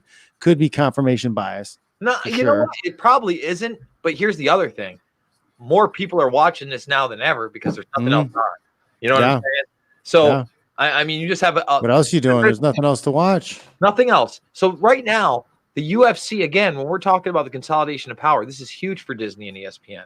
Yeah. They have the first live sport 3 times in a week now with 6-hour cards. Plus, one of them was a little more than 6. And let's say this, for the diehards, but then again, the diehards aren't the one they care about because they know the diehards are showing up. I watch those prelims all the time. So you hear the slapping. MMA translates. Yeah. I go to the small shows. It translates because it's 2 guys getting in there. And if it's exciting, it's exciting, period. Right? I feel like there are a difference in fans, though. I feel like there are real fans of the sport like yourself. And then there are fans who are really pro wrestling fans.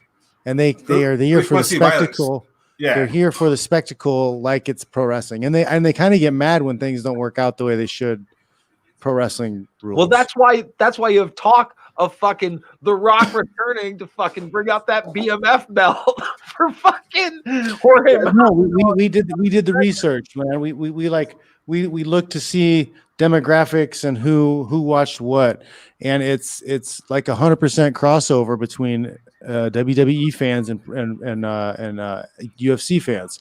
There's like 0 crossover between boxing fans and other combat sports. Like boxing fans watch boxing, which is crazy to me because I like boxing too, and it was I don't know, man. Like you just lose it after a while. You want the big heavyweights to me, I can't stand like when Mayweather's the most popular guy. I'm just not that interested because I'm not into point fighters. Well, I my argument is that it's even less about those fights not like those fights still happen. They have the potential to happen. They don't even have the potential to happen in MMA because there's no cross promotion at all. So like there's issues, and sometimes it doesn't work out, but at least they have the possibility of happening. I think the real problem with boxing has always been it started with when they took boxing off of free television. Like that was the heyday. That's everybody. Oh, when boxing was amazing, when everybody loved boxing, whatever. No one ever loved boxing. It was always shit talkers. But like that's why people remember. It's because there was a lot of great fighters and it was free. So you got to see everything. Yeah, I get this. I remember it was like Larry Holmes versus like Michael Spinks too. I remember it was like free on ABC or something, dude. I remember I cried because I didn't understand how the judges didn't see. Like I did. Yeah, I was too little. I was just like, it was so clear. The big guy. Yeah, I was just like, my mom had to explain to me. Sometimes shit doesn't work out. Fuck, get used to it. Here's a juice box. Go to bed. Pretty much. But yeah. So that experience was free. Yeah, so like that's really what people mean when they are dissatisfied with boxing. It's because the ease at which they remember those great fights isn't there anymore, and pay-per-view started happening. And I think it's made a resurgence in the late 2000 towards after 2010. Like it started in the mid 2005, 2006, something like that. They started making more money, started recovering from making adjustments in the Ali Act, whatever.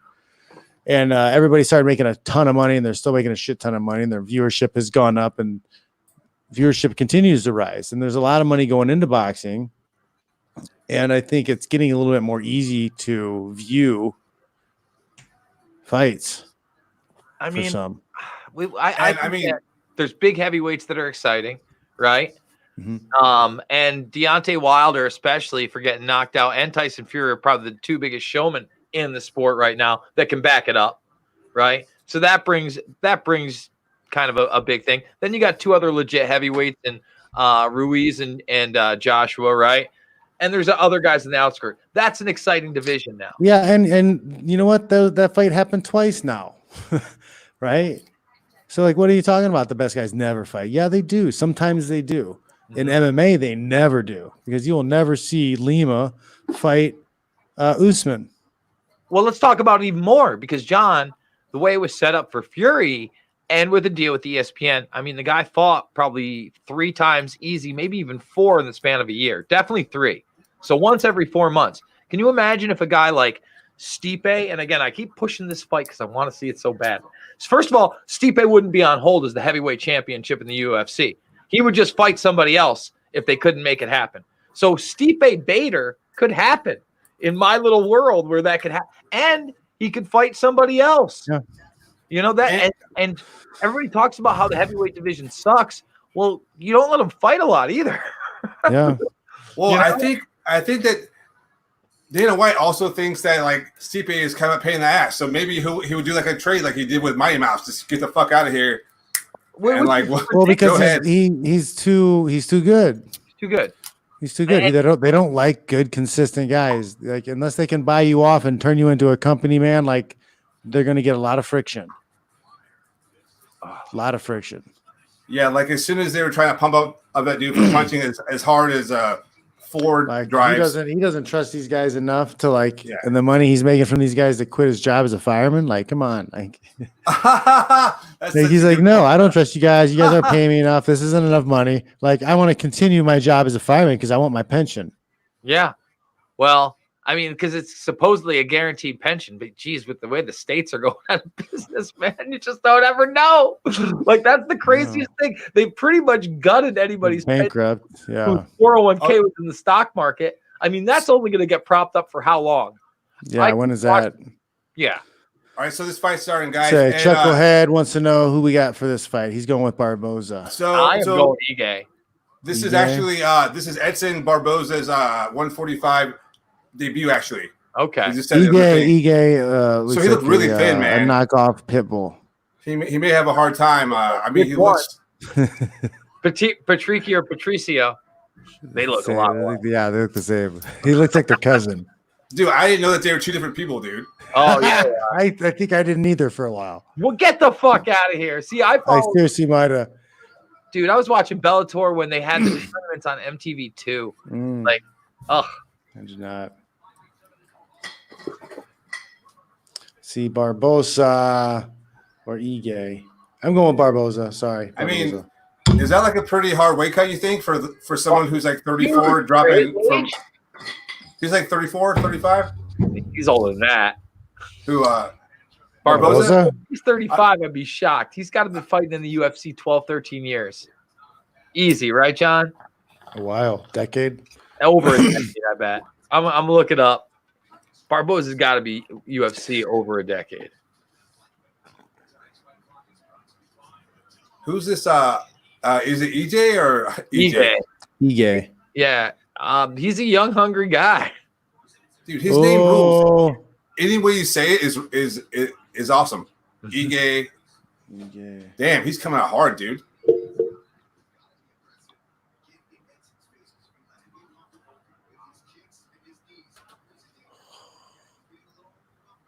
Okay. Going doing some work. Barbosa doing some work. Uh-oh. Okay. Oh! Oh, shit, dude. Oh! Shit. Oh. Let's see what we got. Dude, they should call him Edson. Don't look down the pack of bull. Barbosa. Wow, he's way younger than I thought. He's 34. Jeez. How long has he been fighting in the UFC? Hey, man, these Brazilian guys grow up fast. Yeah. They grow up fast.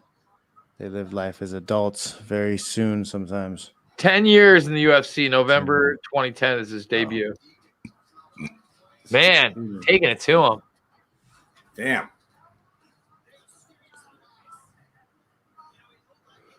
It's a good fight so far. Oh, you think he can? I don't even think he can get like a triangle on. I mean, he's got a long arm. Maybe he can take an arm. He can get something flicky now. It's too good.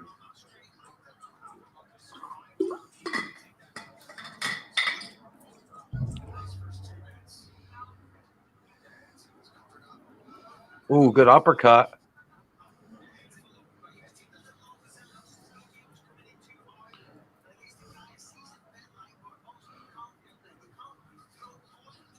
Yep, Barbosa does have the leg kicks, but he is.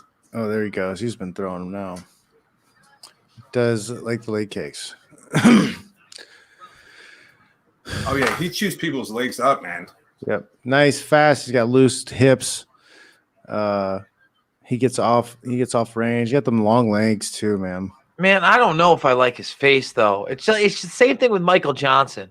Like, I think I like Michael Johnson way better at 155 than I do at 145. You know? Who, Barbosa? You think he should be? Is this a 35 or is this a 45? I just don't like. I don't like the look of his face. It looks just so skinny, dude. Who, I mean, he looked terrible at the weigh-ins. He looked awful, man. Yeah. I haven't seen anyone look that bad since Connor. Oh, you know what though? If he just would get the Wake Up Bible, the Wake Up Bible, he'd probably be all right. If he goes to Amazon, he go to Amazon.com and get the Wake Up Bible. You could get the Kindle $2.99. You could follow the meal plan right now and get super jacked and ripped without doing the wake up part. You can still follow that meal plan. Ooh. I don't know. Pretty well. Kris has been using it. Kris has been using my meal plan. Yeah, dude. I did the full. Oh man, he was not. God damn. Dude, this guy's coming forward. Oh, he has a big cut though now. I'm actually down to 195 for the first time in a long time, and I think I can hit 185, but I need to put on more muscle. We'll see what happens. Get on the. It's all about those. Join my men's group, and I have some lifting videos. There's there. Men's group videos. Yep, I put some lifting videos. Man, this dude is really good. I don't think I've seen him fight before, but he's come. Man, Yeah. he's scrappy. Yep. I still have Barbosa around, in my opinion. Oh yeah, yeah. First round of Barbosa for sure. He's coming forward hard though, but Ooh. What are you at? I'm 44 seconds left. Yep. Then That's right, man. at, Oh, good right. was it 30?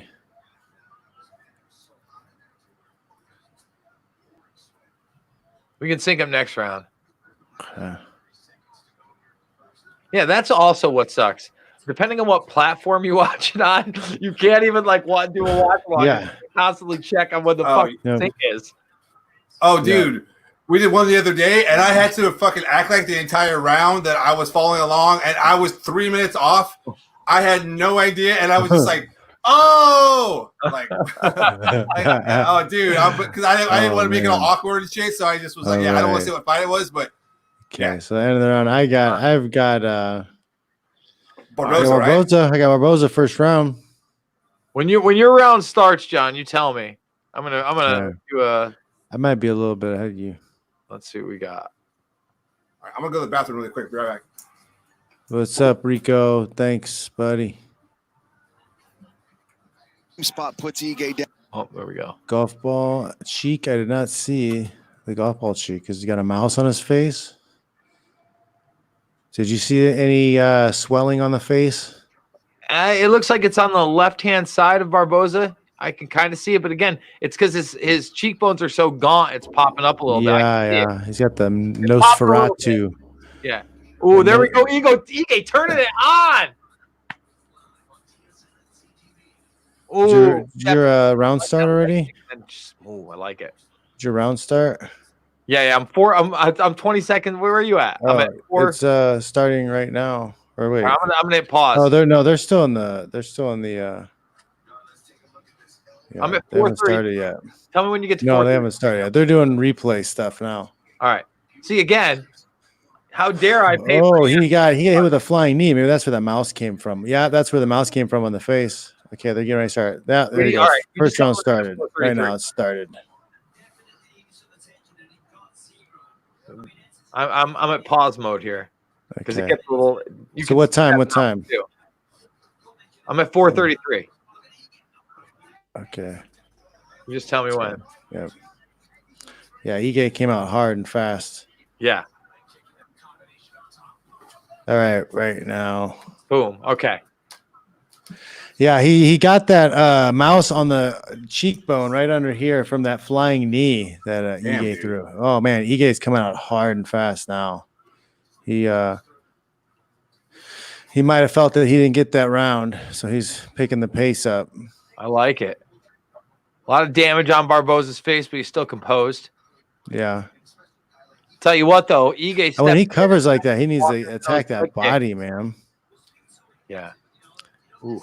He gets him to cover up and back up. He needs to go to that body, like right in the breadbasket, just right down the center.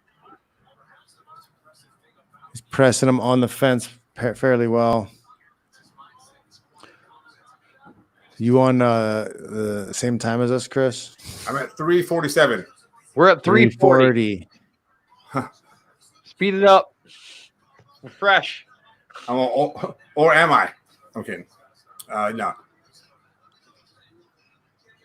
Yeah, he's got a hematoma on his face. At least this one's a whatchamacallit, a free piece. Oh, he's got a plum choke. Oh, goodbye. Oh, damn, dude. Very nice body work too at the knees right there from Barboza. Ooh, some good exchanges here, fellas. Yep. Good body kick from Barboza there. Oh man, I'm gonna have to turn the volume up so I can hear this meat smack against each other a little more. I know, like I kind of need to hear like that. I wish you could turn off the commentary. I agree. I would rather just listen. I would rather just listen to the naked fight, man. That would be the best, man. Just you hear nothing, but the guy's breathing and the coach is yelling and then pounding the shit out of each other. And plus, slap. Ooh, good right, left. Damn. Oh fuck, dude. Oh, there's some blood on that nose coming from Barboza, I think. Oh yeah. Man, the way there's the leg kicks, man. I turned my volume up a little bit. Them leg kicks, whack. Look at the leg. Look at his leg. It is all red. The left leg of Ige. He's just walking through him though. Yep. He looks like he's got a bump though, right under his his left kneecap that may be swelling up big time. Can you see it? Oh, Right on yes, the yes, bone? I thought, yeah. Left kneecap. Under And the then left seen it. kneecap, where he's eating those leg kicks. It's big. It's growing. It's like a golf ball size. Ooh, another kick right there. Oh, And yeah. you know what? If Barboza, And like right behind the knee too, like over the. Oh man, That hamstring is not gonna feel good. Oh, dude, Get that whole plum choke. That guy gets you so tired. Somebody pulling your head down. That's a really these smart. leg kicks. This guy's right leg is like. elbowed hard though in the chin. Yeah, he's gonna have a rough time tomorrow walking Is around. Ige struggling a little bit? Is that why he attempted the takedown, or is he trying to mix it up? I think his leg is probably shot. Yeah. Yeah, I think this Takedown and desperation. desperation's no bueno. He's working for that anaconda, I think, using them long arms, uses his anatomy to his advantage. Oh, he's looking for it. All right, back to the feet. He shouldn't have let him off the hook so easy. He should have, made him work harder to get to his feet and like peppered him on the way up. Missed opportunity there, Mr. Barboza. Oh, this is only the second round. Oh, Jesus, dude. Yeah. We're all gonna have to think up in the next round. I guarantee it. It's so ridiculous. You see what I'm saying? Like, I don't know, man. The fights seem like they're even more brutal without the crowd. Does that make sense? Yeah. Again, because I have the Yeah. Because like the fanfare is gone. It's like the pro wrestling aspect is gone. So if you're not used to that rawness, like you realize, oh yeah, these guys are like beating the shit out of each other. Yeah, like when a guy gets kicked in the side in like real life, he goes, "Oh!" Like repeatedly, over and over and over again. Like you feel it more, I think. Yeah. I mean, like the sound. I wrote something in my newsletter, I think, about it. I don't know if I sent it out yet or it's going out this week, but yeah. Oh, you know what? Too, someone made a really interesting point. Also, is that never. Hold on. Oh, what? Oh, never mind. I thought he. Oh, Jesus, dude. What do you got? All right. I'm giving Barboza that round. It's Barboza, yeah, I think Barboza. I mean, oh man, I don't know. Yeah, Barboza. I think that leg, so, damage to the leg, yeah. Yeah. Any stuff to take down? I could see the judge missing the leg kicks though, and scoring it the other way. It was a close round. I don't know if I'm upset because Ige was pushing forward around a lot. So if you weren't paying attention to the leg kicks, you might think he didn't do enough, or Barboza didn't do enough. His leg looks terrible. All right, it was awful. We got to the entire thing. When someone's round starts, someone has to say something. We can all pause and get on the same page here. Yeah, mine hasn't started yet. I'm watching stuff about FX on Hulu and devs. Okay, mine's coming back right now. It says this program may contain coarse language. Here we go. Someone says. Mine's starting. Mine did not start. They're doing the whatever the dance in between round stuff, but the round hasn't started yet. Okay, Yeah. mine's stepping in right now. Mine's on the crane now. shot. Yeah, right now. All right. I know. They're mixing it up. Tell you what, they got that swelling down on Barboza's face pretty good. Yeah, just got to get that in swell on it, rub it down. I'll tell you what, that hematoma on his leg though, under his knee, is grown a lot. Dude. Oh, other leg got kicked. Yeah, he's got to just keep throwing that leg kick. Man, he hasn't. Oh, I see that. Yeah, I see that little bump he's got on the outside there. Yeah. It's getting bigger and bigger too. And his knee is almost purple. Oh, dude, it's so man. Dude, the left leg is so much bigger than the right leg right now if you look at it, like swollen wise. I can't believe he's still stepping forward with it. He looks like 100 and like he's like a bantamweight in the right leg. Dude, how bad does that hurt tomorrow, John? After the adrenaline, John. Not at all if you drink enough whiskey tonight. Oh, maybe I'll grab a Basil Hayden. We'll do a shot before the main event. I have no booze. You got no booze? No booze. Oh, you've drank it all. See, I have just like my CBD. Just your It's my CBD plants.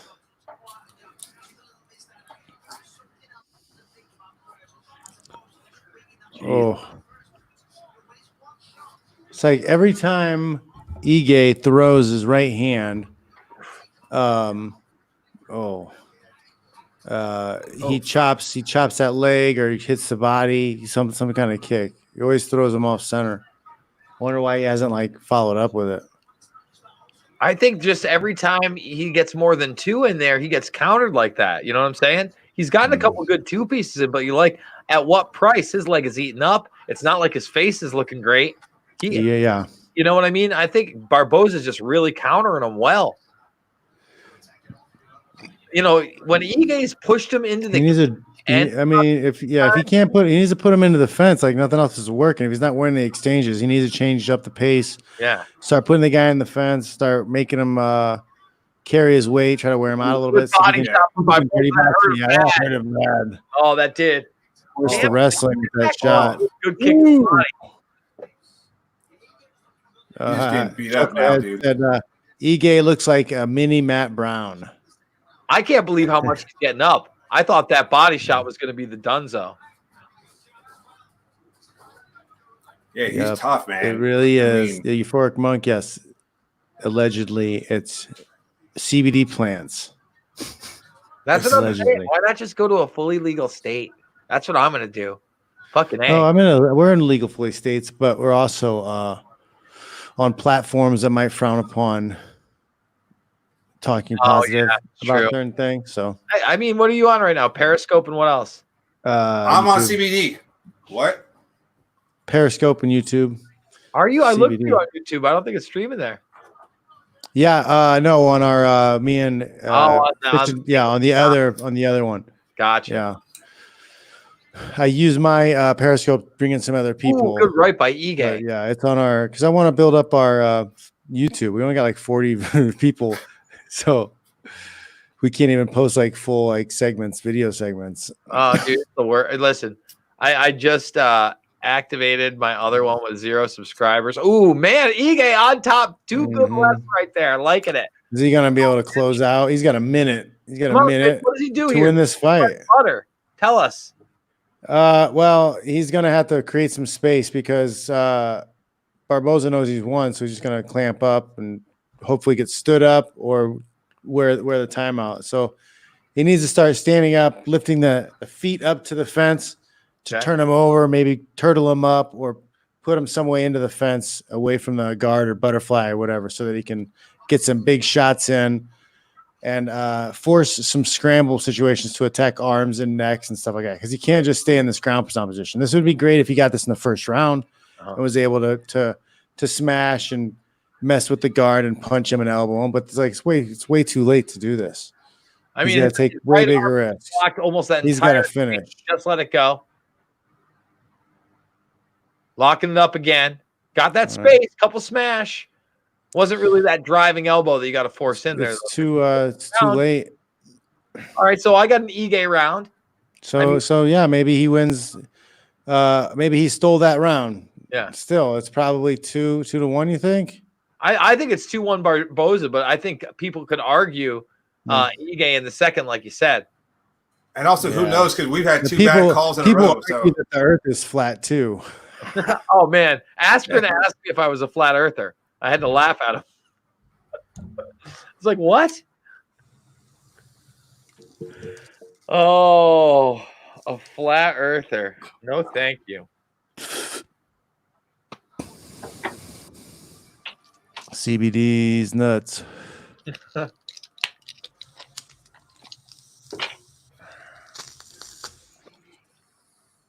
God, I miss being able to watch this in a bar. I miss sitting with girls at the bar. Me too. That's the best part of watching this at a bar. Yep.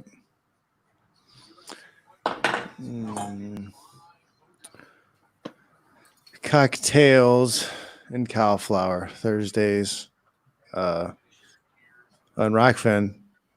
That's my happy hour occasion. We had a nice bottle of Balvenie last week. It was excellent. I do like Rockfin, man. I'll tell you what, like, I'm just waiting for it to go up a little bit more, and then I'll cash out half. And I mean, if I wanted to cash out daily, I mean, I could make 50 to 150 bucks a day. Oh, what? Yeah, I mean, I do pretty well on Rockfin, man. My token runs on the low end are like in their 40s. On the high end, they're in like 200-300. Did you already get the decision? Tinkle? Is that why you're yelling? Yes. Oh man! Was it unanimous? Damn. What? I can't hate. I don't know about that, man. Dude, What was it, Tinkle? Did you hear it? Whether unanimous? It's a winner by split decision. Okay. Wow. Oh, whoa, dude. I gotta hear what they are. All right, if it's a split, maybe. That's wild. I mean, I don't know, I guess, but The second round was decisions, you never know. I still felt Barboza got that second round, but shouldn't have been tough on the first round. Yeah, I thought so. See, Chuck thought so too, and then he's like, "Yep, gave it to you, gay." Spoiler. Yeah, I'm gonna spoil everything. Ha ha ha. Spoiler. I like that. Spoiler. Spoiler. Why don't you? Yeah, spoiler. Dude, if you're gonna spell word Like, wrong, what, that's the this word is to spell wrong. like this is the stream. Like we're watch along it. What do you mean spoiler? It's a watch along. It says in the title. What do you think? Yeah. We're gonna watch it and not say anything about it. Yeah. Yeah. I give a shit about your guys' feelings at the end of every fight. What are you fucking high? Oh man, I can't believe what I just saw, guys. Wink, wink. Too bad we can't say anything Unfortunately, I about can't it. talk about it. We don't want to to spoil it for anybody who couldn't watch it tonight. You guys Come are. on. No one's Wow. above being a pirate. If you need to, dude. That tier edited tonight, I believe. I don't know. I got two different kinds, and I put them in the same jar, so it's some surprise. I did the same thing. Yeah. Let's roll the dice, boy. Let's see what's up. Oh, yeah, I got. I like to live dangerously, guys. I got Danger and blue, play. Yes, it's how you do it. Blue cookies. Oh my! So my mom sent us some cookies. She made us cookies. Me and the boys. Chocolate chip and snickerdoodles. Oh, so good. And then the boys are like, "Where are the ones with the frosting?" So they make these other like soft. Oh, my mom, yeah, they're so good. And the little one was like, "How come we didn't get the ones with the frosting?" So we had to call. We had to call and ask for the frosting ones, get those shipped out. yeah. Get them. Oh damn! But I bet Like, your mom nice. loved that. I bet you that was like a big. Oh move. yeah. Oh yeah. She was very Look at happy. you. Very happy to make cookies for the boys because they're all shuttered in. I mean, we again, got you, buddy. I'm finding society, and I'm going there. Wherever people said no and fought back, that's the place for me. Attaboy, Bruce. Yeah. Are you getting the Bruce? I mean, Lee this is like, guys, this is like McDojo stuff. I'm sorry. My friend told me about, no, man, like we got into an argument. I was like, yeah, Bruce Lee, he had his great philosophies, but like it was all recycled stuff. And then, he never really like fought anybody. It was all like a Hollywood actor guy who knew some stuff and he worked with people who didn't know anything. Right. And then like a lot, and then he was arguing with me about, oh no, there's videos of him like actually sparring and doing whatever. And then he sent me this video and it was like something like this. And it was like all of this, like that's like stuff you can see in like McDojo. Like there's a at McDojo Life on Instagram. I highly recommend you guys checking that out.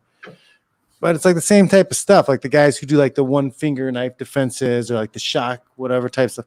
Like you can like, it's almost like a hypnotism. You can get people to like play along with your thing. Like the 1-inch punch, the 3-inch punch, and the guy jumps back on the chair. Come on. Come well, on. everybody says that Chuck Norris would have owned him back in the day. Yes, easily. Chuck Norris was an actual.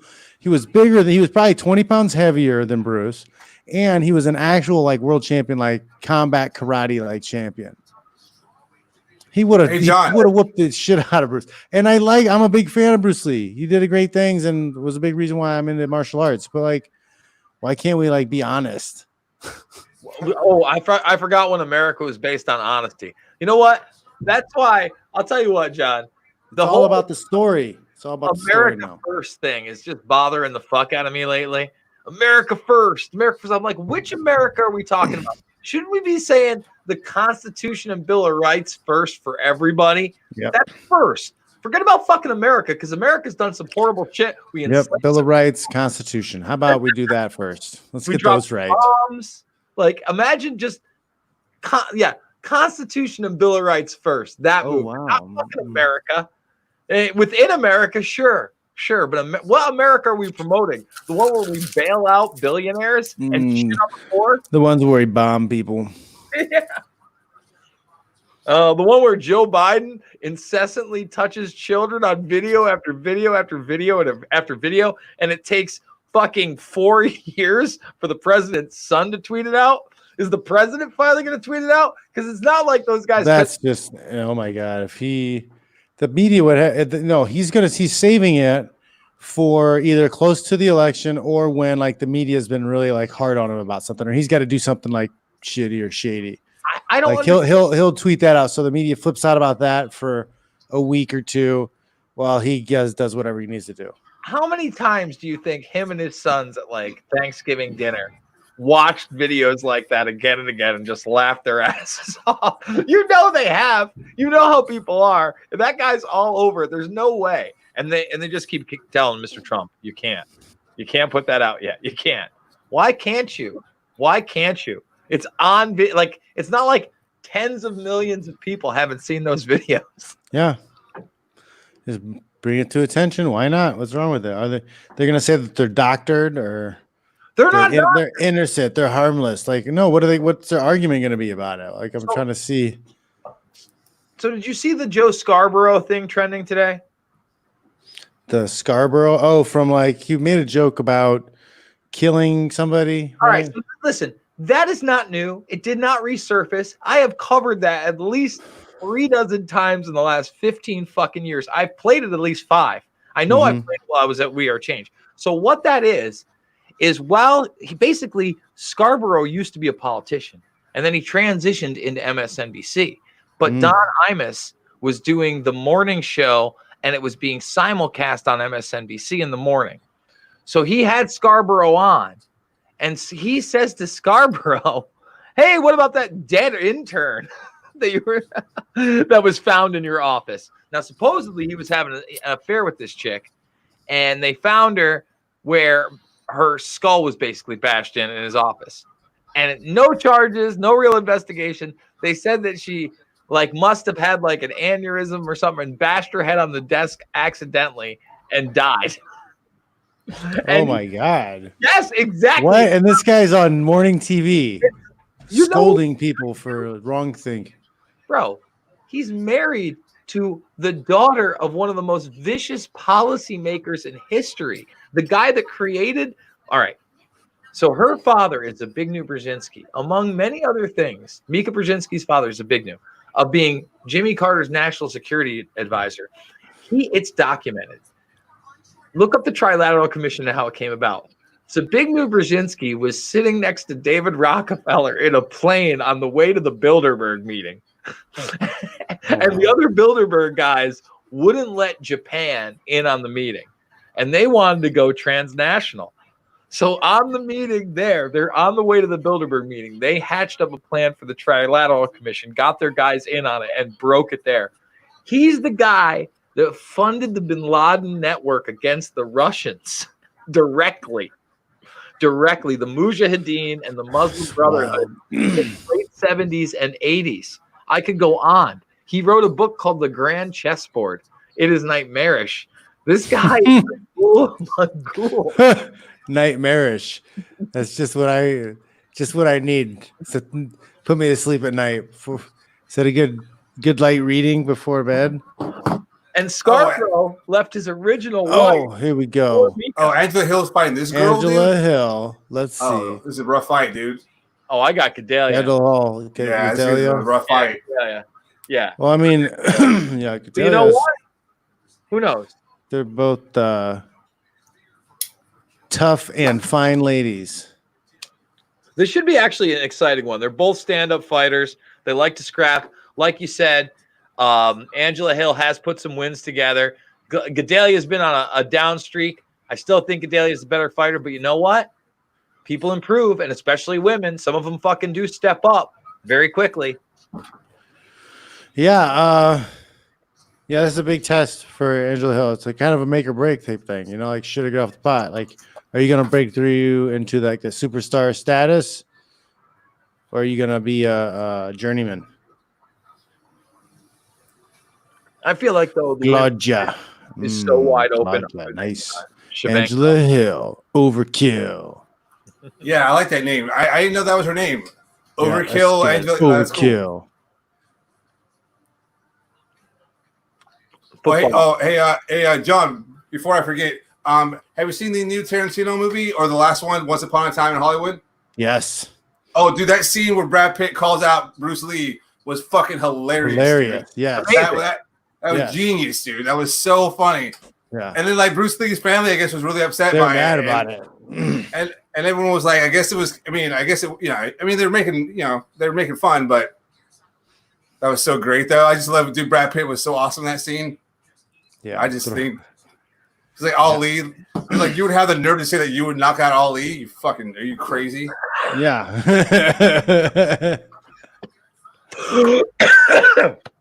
So funny. Oh boy. Yeah, that was a fun movie. I agree. I was a little confused. I was confused by the ending. Or confused. I don't know. You if we should were? spoil it for people. I was I like, wait a minute, this isn't what I was like, oh, okay. It's like just like a different reality. Okay. Yeah. It was like a true Hollywood fairy tale. It was, dude, the best. We were probably the youngest people there, which is crazy. Like, why are there all these 50 and 60-year-old people in a Tarantino movie? And I laughed so hard and so uncomfortably because that was the biggest joke to me because I was waiting for him to. I thought that what I was walking into, because I made sure to stay away from spoilers, saw it the opening weekend, was basically Tarantino was going to go full board bloodfest at the end of this movie in the third act to the point like it was over the top. You know what I mean? Yeah, that was something I was kind of like thinking because Tarantino is known for like major gore, and I was like, oh, wait a minute. So it's like there's gonna be like a fucking like massacre scene. Mm-hmm. And you're thinking the whole time that the two main characters are gonna like, be. Am I gonna have to walk out of this? Am I gonna have to leave early? Out of it at all, and especially not Sharon Tate because they put her in the movie, and you know she has to die, right?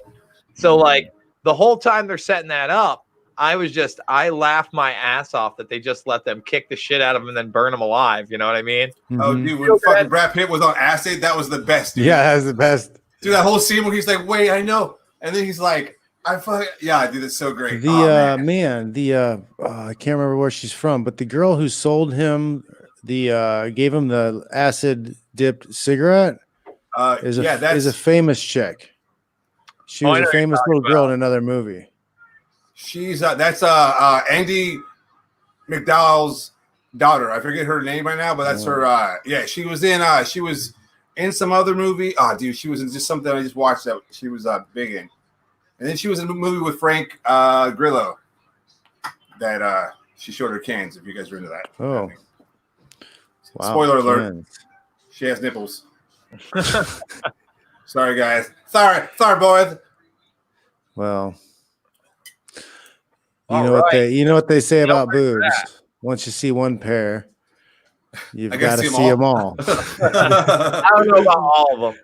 I don't know. I'll still take a look. I'll take a peek under the hood. I'll take the good with the bad. I did what was it? Woodstock 99. And especially I turned 20 there, like as it was going on. So like 19 turning 20. All right, we're starting on the hype. Or not yet? Are you there yet? Nope, they're announcing them. All right. Well, I'll say when the round starts, so we get locked in. But anyway, my point being is, I got there on a Thursday, and there was just here's Buffer. I got Buffer coming announcing right now. Yeah, I got Buffer announcing. Yeah, I mean everywhere, and I'll tell you what, it was a smorgasbord of breasts. By the third day. Smorgasbord of breast. It was. I mean, sounds like a great vacation. It does, and it was great. But again, it came so commonplace, and there were so many that were fantastic all around you. And maybe it was my lack of food, and the fact that back then it was when they were still selling water for $4 a bottle.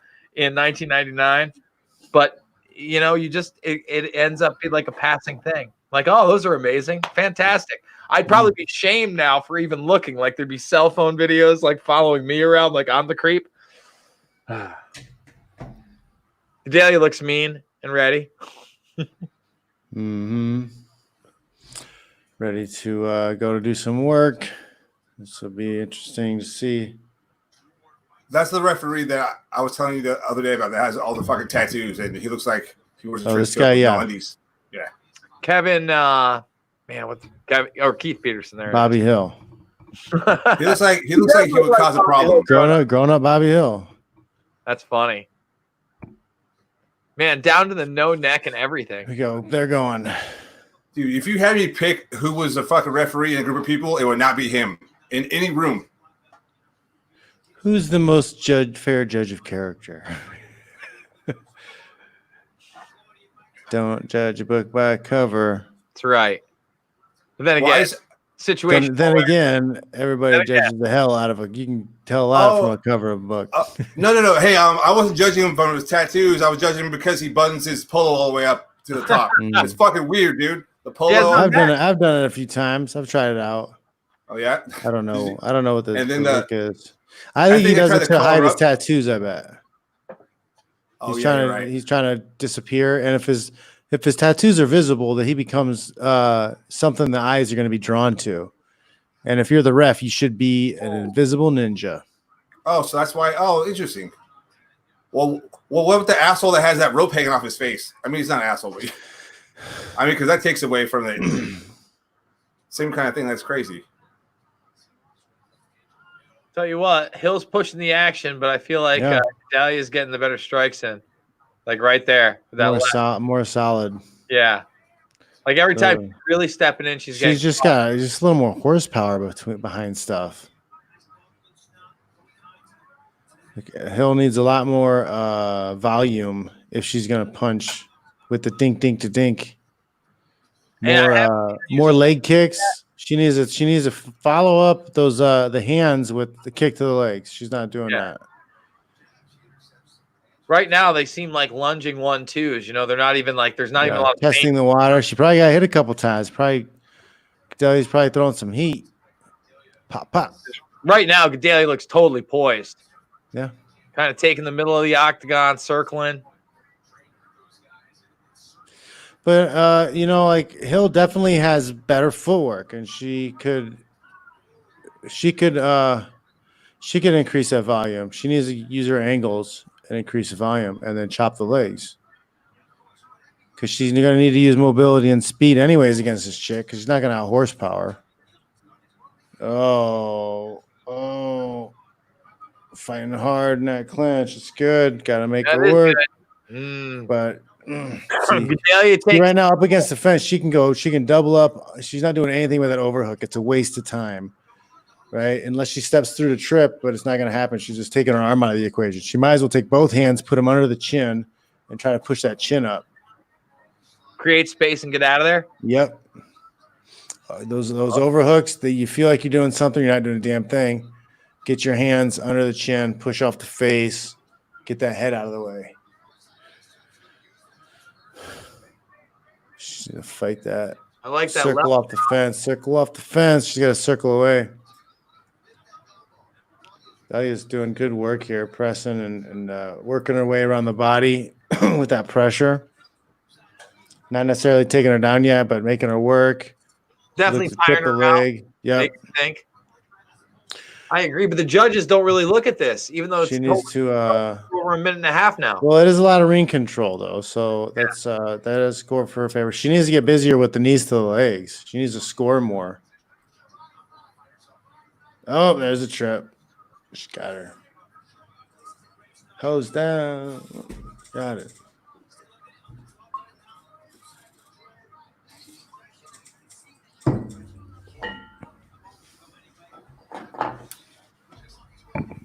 So right now we got pretty much a 10-9 round. Gedalia, no questions asked, I'd say, right? Yep, 10-9.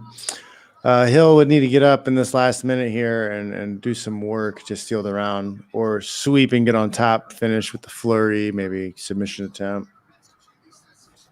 I don't like how she doesn't look like she's very knowledgeable in getting up from bottom because she's just keeping that knee high. She's avoiding the mount, but she's just kind of overhooking, grabbing, holding, trying to slow everything down and get stood up. It's not okay. Cage walking. This is good. He can get in trouble putting her toes in the fence though. Taking some damage. Oh damn. Well, she goes knee on belly. That's not good. Okay, there's knee on belly. That's trouble. It's trouble. Yep, it's trouble. Oh, you follow that up. Follow that single leg up. Oh, she got that arm trap. Crucifix. That's trouble. Ooh.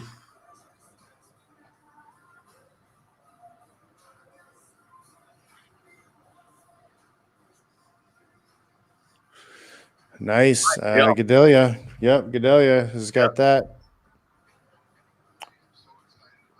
Pretty clean cut. 10-9 round. Yeah, 10-9. I wouldn't give her a 10-8. No, Although she did control her for about 2.5 minutes in that round. It was a lot of control. It's just, she wasn't doing a lot of damage in the control. She was patiently advancing position. That was good. And you know what? Hill advanced probably the first 90 seconds of the fight and then did get off the ground. Can't really argue with that. I hate commercials in between fights. Why can't you just give me 17 minutes in a row? Like, it's ridiculous. I'm paying for this service, and I got to watch 20 commercials. It's a pay service, ESPN Plus. You give me a break. Draconian service providers. And the better service is Fight Pass, and I can't even watch it with my VPN right now. All right, my round's starting, so I'm hitting pause. Tell me when yours does. Yeah, right now. Boom.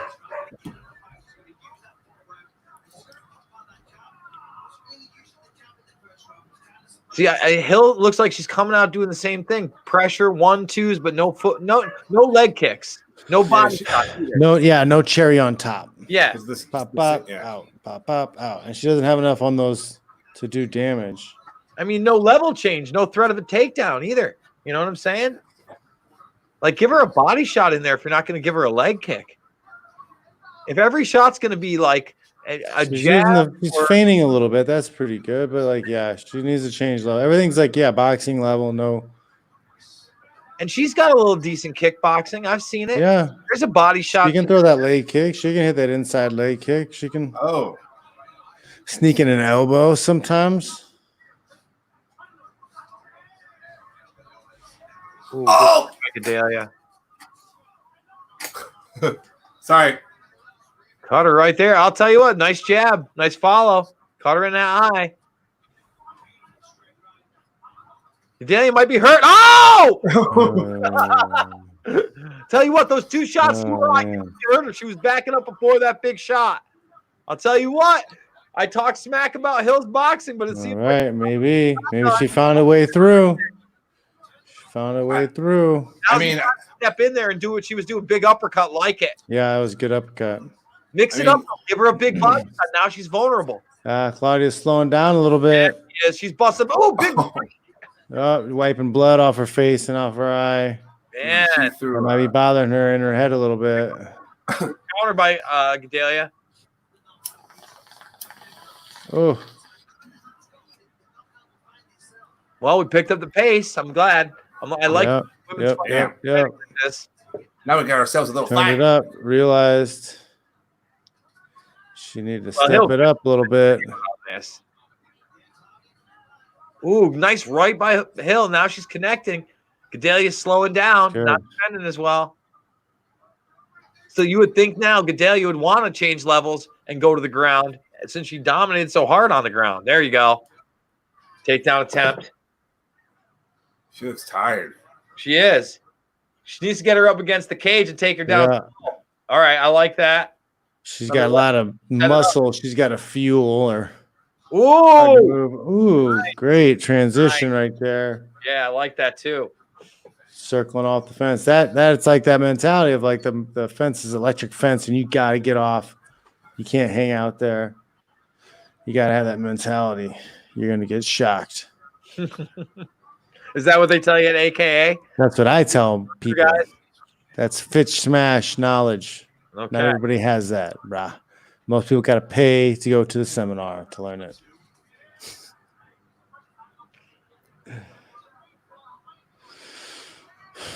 Yeah, All right. all right. Hill's I gotta say Hill's taking this round. Oh, definitely taking this round right now. The question is, I mean, at the end of the day, did she get a 10-9 or 10-8 for knocking her down? 10-9 probably, yeah, because she didn't like injure her or hurt her. I'm with you 10. Yeah. But what is the what's the official like criteria on that? You know, because in boxing, if it's a knockdown, it's a knockdown. It's 10-9. You know? Yeah. Man, 1-1, but then again, we got a minute 50. Oh, big right by Gedalia. Tell you what, she popped right back up, though. Hill ate that one like a champ. Mm-hmm. Oh, another good right by Gedalia, though. She keeps dipping that head in. If she dips in the wrong time, she's going to get caught bad. Yeah, she's been landing that upper hook a lot. She leans in and throws the overhand, then leans in and throws the uppercut. Trying to find that way in there. Oh, to the body. That was nice. I liked it. Mixing it up. It was like as soon as you guys said she had to fucking change it up, she changed it up. She like literally that second was waiting. That was crazy. She's listening to us, of course. She's listening to the stream. She's a big fan. Ooh. I'll tell you what. Oh, there you go. I like that front kick. Keep her at a distance. It feels like Hill's getting a little loose, though. Nice front kick again. Why not go to the body with that, though? Oh, we're ahead of some people. That's what they're saying. We're just giving spoilers because we're ahead of some people. Sorry. We're in the future. Sorry, I'm in the future. Put us on pause and time it. Yeah, that's exactly. It's easier for you guys to pause than us. Yeah. Apologize for breaking the sound barrier. She ended it strong. I'm interested. All right, man. It's split, I think. Let's see what happens next round. I'm with you. Yeah, I'd say, definitely tie 1-1. That was good. Oh, man. Yeah. Did you catch St. Prue Rothwell? Yeah, it was it was entertaining because there was no crowd. It would have been. It would. I wrote a newsletter post about it, but yeah, it was not that eventful of a fight. It wasn't like something that I normally would have been into that much, but like the sounds, like you could hear like just bone cracking and meat getting packed and people panting and heavy and just like wet meat slapping. And it's also Ben Rothwell, so there's like a little bit of like Wisconsin twang in those fucking heavy breasts. So it's like, it was just, I don't know, man. It was entertaining as hell. I thought so. I listen on that level. Straight all right, down like that. Here. All righty. It is now. Yeah. We're going now. Yeah. Yep. Here we go. All right. All right. The P3 portable fucking protein. Oscar Mayer brings you GMO protein. That's right. You get 7 like peanuts, 2 cubes of cheese, and all our athletes eat it. Yeah. You're gonna have to wear that shit on your. So you have to wear that shit on your fucking shorts. Right after you devour, right, John? Soylent Green. We all eat it. So good. It's all the old people that died of COVID, the Wuhan virus. Let's call it the Wuhan virus. All the old people that died of the Wuhan virus got ground up, and they're going to feed it to us in some kind of bio paste. And it's going to be sold and advertised on UFC fighters' shorts. In our dystopian future on Fight Island. On Fight Island. Dun, dun, dun. No, man. Eventually, Dana will literally open up the Running Man game show. Go watch the Running Man again. They'll hire. They're international waters. They can have their own fighter house. People can do wild stuff. Yep, cameras everywhere. You got to sign over all your likenesses and life to them forever. Eventually, they'll just computer generate it, dude. That's the sad thing. They won't even need it. They'll really be able to rig it. That's true. Won't be able to be allowed out of your house for this one, guys. Another COVID outbreak. but we got the biggest fight in the world. One of the guys isn't even real. Man. Look at the Trump deep fake. It's not that great, but you know, it's kind of getting there.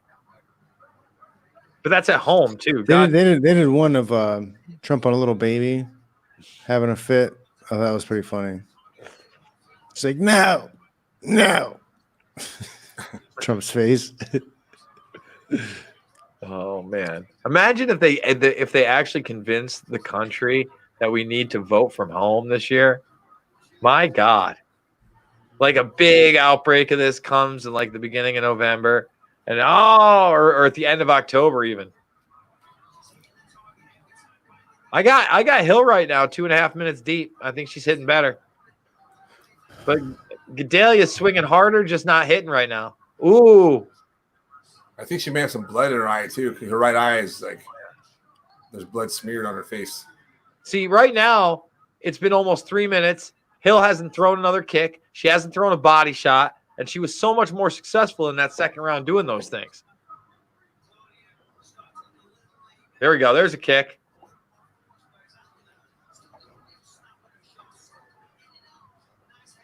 There we go. I like that. Get her thinking. Come on. Come on, Angela. You want this fight?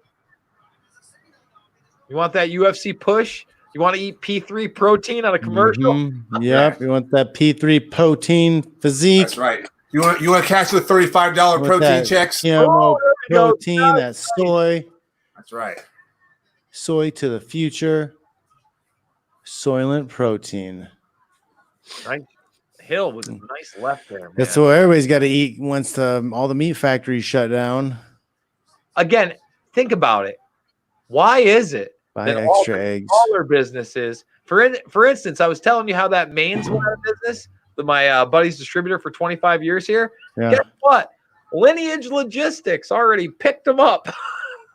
Just scooped them up. Let all 367 employees they fired go. But they scooped their infrastructure up. Wow. They did it in 3 days. Literally, they announced these people's jobs on a Monday, and the memo leaked, I think, 5 days in from that Wednesday. Wow. So you know the higher ups already knew everybody was getting fired 2-3 weeks ago. Yeah, that's awful. You ever had a job like that, Kris? Where? Just where you could get let go like that out of nowhere. No, I would usually do something stupid, but I only got fired for one job, and that was when I was in high school. I worked at a secondhand video game store, and I got fired for letting all my friends hang out there. I was 16. I worked at a video game store right across the street from my high school, dude. I was the coolest kid for like 3 months. I got Hill. What do you got? Oh man, Claudia's face is around right now. If we're going, Yep, they're throwing down. And I think she did enough. I think she did enough to win that. But you never know what these judges are doing, or they all think they won. And in the words of Dan Henderson, if we can vote by whose face looks the worst, I got Angela Hill won. Yep. I think Hill's got that fight. I think she did. I think she did. She put man. But you never know what's going to happen. You never know because criteria in the sport. Blow.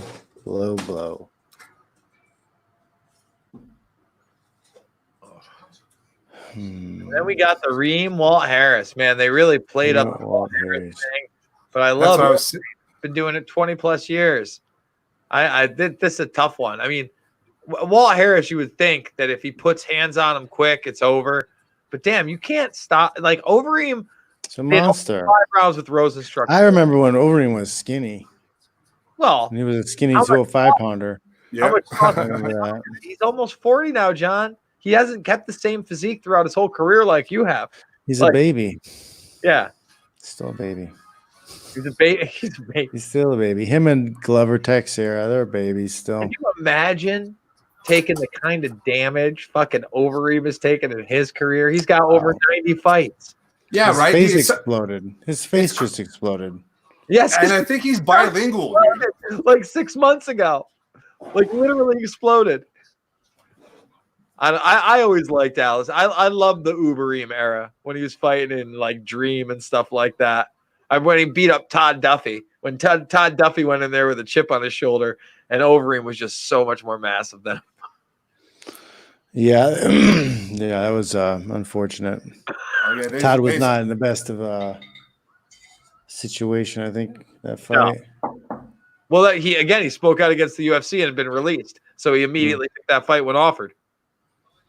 Oh yeah, I think they just gave him like a duffel bag of money, dude.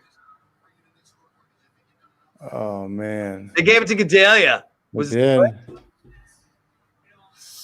Yeah, man. Well, was it a split? Split. Yes. Okay. Split decision. Man, that's tough. That's tough, right? That was like that could have been anyone's. Tough. Yeah. Again. I mean, how do you argue? I don't know. Are you arguing? Criteria. Where's the criteria? What's the criteria? I don't think Gedalia did enough in that third round. You can't give her the second. You could give her the first. I don't know how you give her the second or the third. Definitely not the second. No. Third, I mean, she gets the first. She for sure dominated the first. The first, like I said, because of control. Lost the second, but I don't know. Man. Oh, man. Her versus Carlos Esparza. What do you think of that? I like it, but you know what? I would hope Esparza, but then again, man, Gedalia finds a way to win. I don't think she won that fight. That was kind of I think Hill actually got judges tonight. I don't know, man. What's going on? That's like 4 fights in a row, right? The UFC's got even more control of things in this situation. You think they're guiding the judging a little bit more? I feel like they were trying to They're trying to push certain people. That you know what? On this level right now, it could just be judge corruption. They are in the same venue 3 days out of 8, right? So Florida knows they're not. Listen, they're probably just happy to get whatever UFC money to get there, but it's not like they're getting a UFC money with a. In fact, I would wonder if ESPN is putting a little on top and then gonna, cut it out of the budget because there is no gate, right? Mm-hmm. Yeah. I mean, no parking, no commission, concessions. They're going to use beer lots on Viacom. Like they're going to go to the Hollywood lots. But that's what you need to be lobbying for, John. Hollywood John Fitch fighting on one of the Hollywood lots, beating up the fucking Paul brothers. I already fought in a Hollywood lot. When? Venom. Before it was legal in California. They called it a production. They did like 30 fights in a sound studio down in LA. Really? Can I get that underground video? 2 minute round, 2 5-minute round fights. Yeah. Sounds totally it's because they wanted to crank things through, like they're porn stars and they had a whatever in-house audience. It was like their friends and people, like whatever. John Sally was a commentator. What? Yeah. John Sally? Wait, can I find this underground video? There's like you have to find it. So it was never released or sold. Like there was a problem, like Fallout or something. Like I saw once it got released. Somebody put it up on YouTube, but I don't know if it's still there. Well, I'm gonna look. It's called Venom. Like I fought Anthony Njokuani, fought Pete Spratt. I remember fought. There was a lot of fights that night. Interesting. So I fought Kengo Ura. So but like, it was an illegal event. And were there like porn stars there? Yes. Were they like ring card girls or just? No, they came with were they working in the corners? No, there was a fighter that used to do porn. Which one? Back in the day. Oh yeah, what's that dude? Yeah, not War Machine because he's no. Before him, War Machine built on his style. He was a granddaddy of fighting in porn. But he's a Johnny Come Lately champion that did gay porn, but I never. But he might have done gay porn too. But anyways, what he brought porn stars with him, and they're like diddling themselves and stuff right before his fight because he fought our guy. He fought Ford. I think his name was Ford. I think that was it. Guy, who's the fighter? God, I can't remember his name. Aaron Brink. Boom, boom, boom. Aaron Brink. Aaron Brink. That's the one. Oh, he's there. Okay. Yeah. So. All right, we're coming back. And where's this fight at? Some undisclosed location. Jacksonville. Oh, we're close going enough. to Jackson. Dude, Florida is the only state who's just like anyone who wants to work and ignore the rules, come here. It's so great. Yep, Florida. Fuck y'all. We need money. This is their summer spring break season. They need the money, man. Oh yeah. Nobody can go to Florida. Ain't nobody going to Florida for no vacation. Ain't no Daytona. Don't they do races this time of year? Well, aren't there lots of races? Right. So like in New York, Watkins Glen is opening up for one thing, and I think it's like a NASCAR event in New York. Listen, getting the fuck out of this state is the worst state ever right now. I can't believe anybody would want to live here at this point. It's crazy. Like, it's crazy. I still can't believe it, man. You took fucking 8 million people from like downtown New York and put them in their house, and most of them listened. Like the vast majority of them actually listened. I mean, that shit is you look at the pictures of like Times Square and shit, it's unimaginable. I mean, that city is like no other, and for them to shut that down like that is unreal. It's unreal, unfathomable. And everybody loves Cuomo. It's like a bad fucking sitcom. All right, so they're doing the intro. Yeah, fuck. This is tough, man. Yeah, man. Yeah, it's I mean, I can't imagine. I guess you kind of have to address it. I think they've done it at least classy, but you know, the other thing is, what if you get knocked out? You got a chance of getting knocked out. They didn't put you in there. You're in the main event. They didn't put you in there with a scrub, you know? Yeah, it's not. Yeah, it's not pro wrestling. You know, we can't guarantee a fucking happy ending. And it may not be a happy ending. I can't guarantee he's gonna win.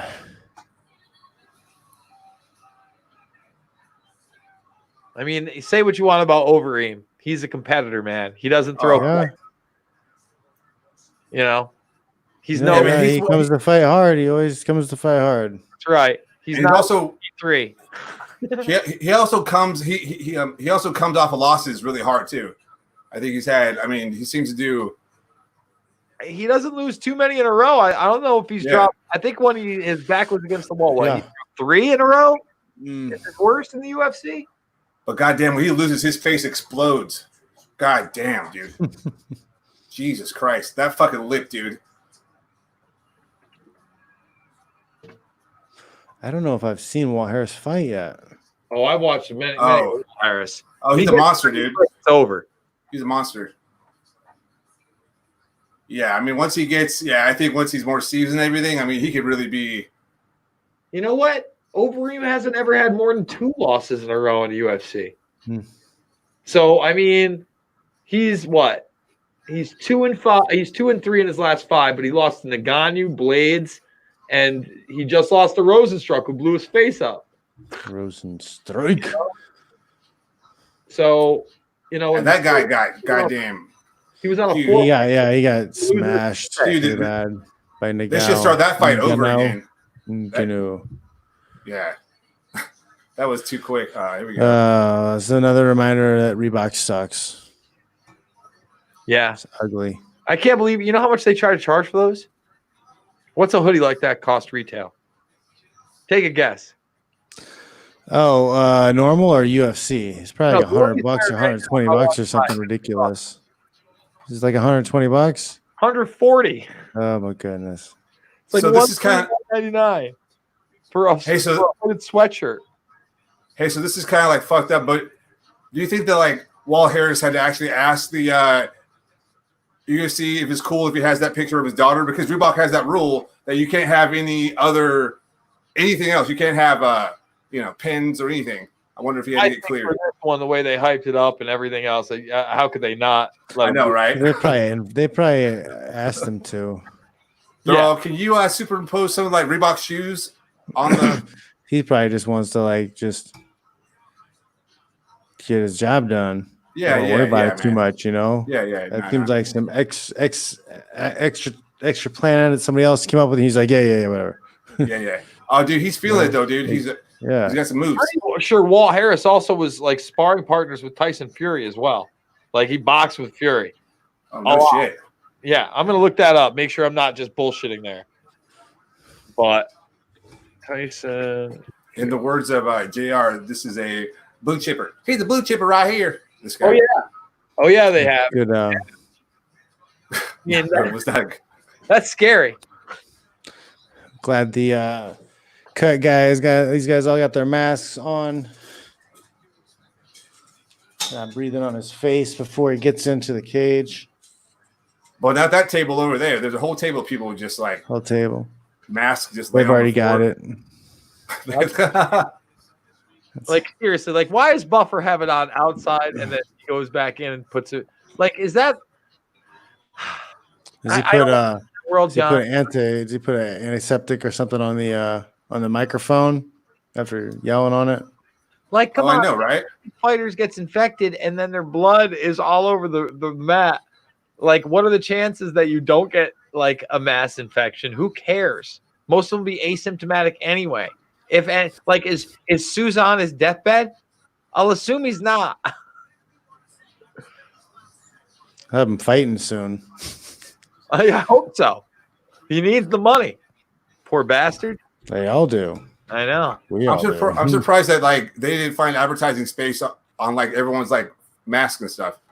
I'm surprised they didn't. Well, they do have some UFC logos on there. Don't get. Yeah, they have some. They have. Do they? Oh, fuck. Well, it's for. There's a disclaimer that says it's all for charity, or whatever. It's going to something. I'm sure that's her name, and she works at a strip club somewhere in. Like, what do you think about this? It's prostitutes. Still do the walk-in light show.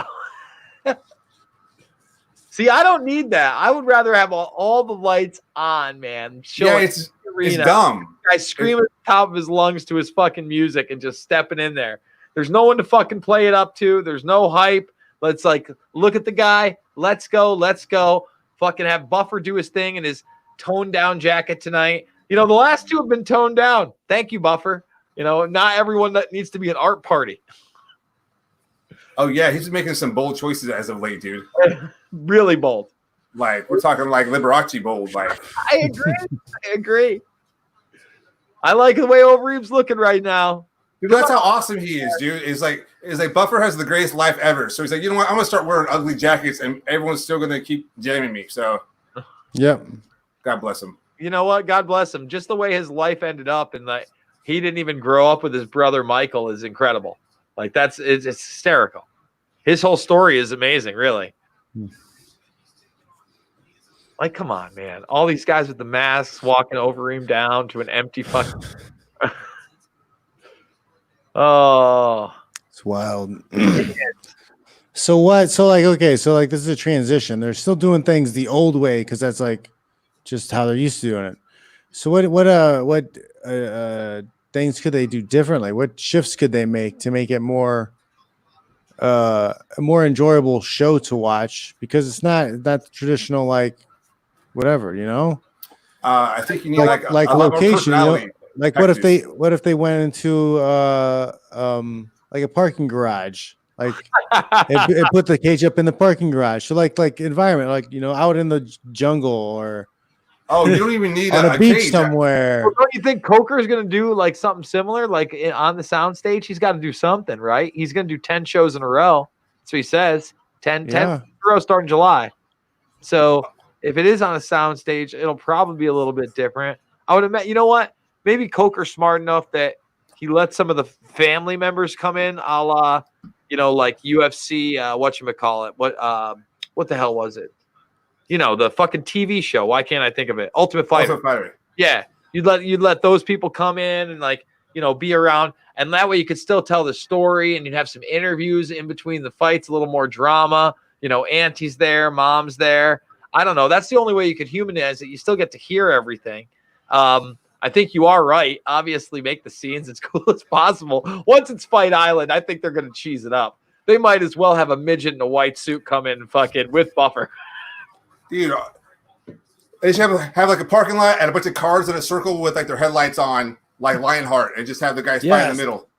Hey, there you go. Hey, that's something Cuomo would let you do because they're bringing back drive-thrus. So they could throw one at a drive-through fucking movie theater. Everybody stays in their car. Could you imagine? Horns and be even more obnoxious fucking. Smash his head on the headlight. That's so great. Oh, wow. Fucking buffer. Give him the brights. Start flashing the lights when they're pissed. Brights. And then was like,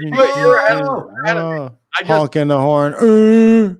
How far are you? What do we got? The Brew Buffer's doing the announcement. Where you at? Buffer's announcing. All right, I got now Harris being announced. Mm-hmm.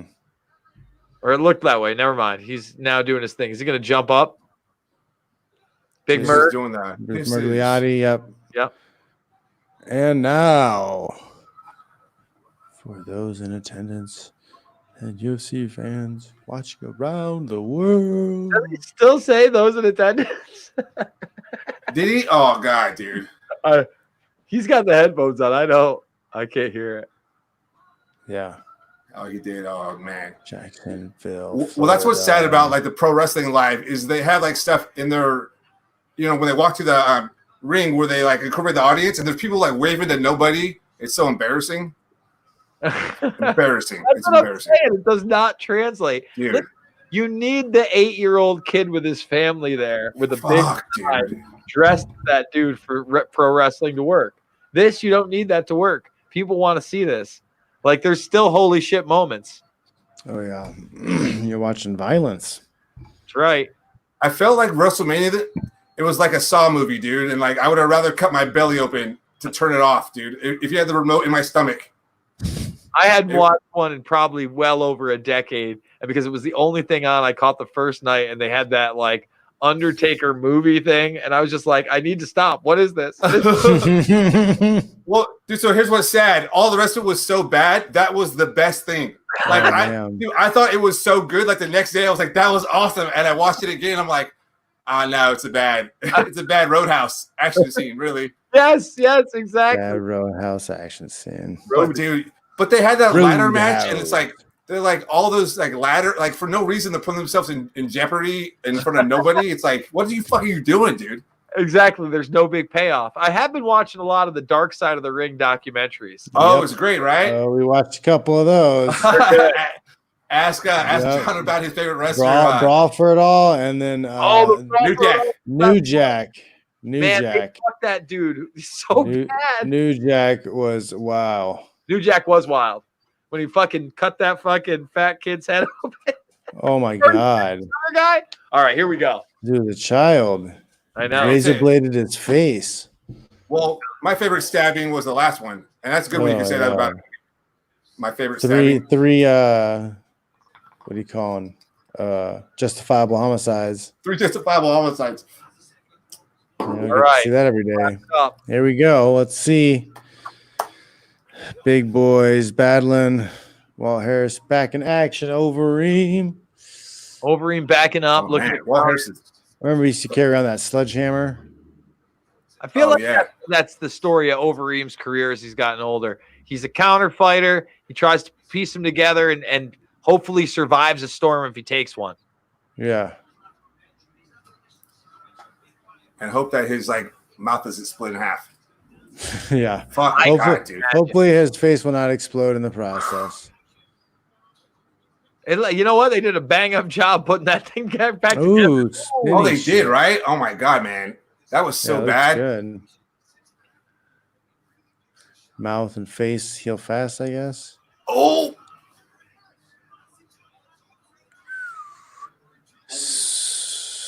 Flip that one, but Walt Harris. With the counter. See, there it is right there. Oh, shit. Oh, shit. Oh, shit. Oh, shit. No, that's it.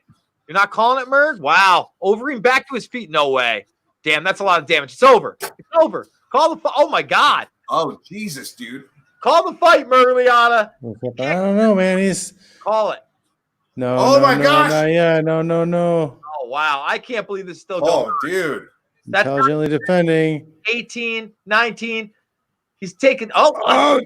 He got back up. Oh my Circle God, up, dude. circle up. Oh, Wow. I can't believe Overeem lasted through that. And, wow.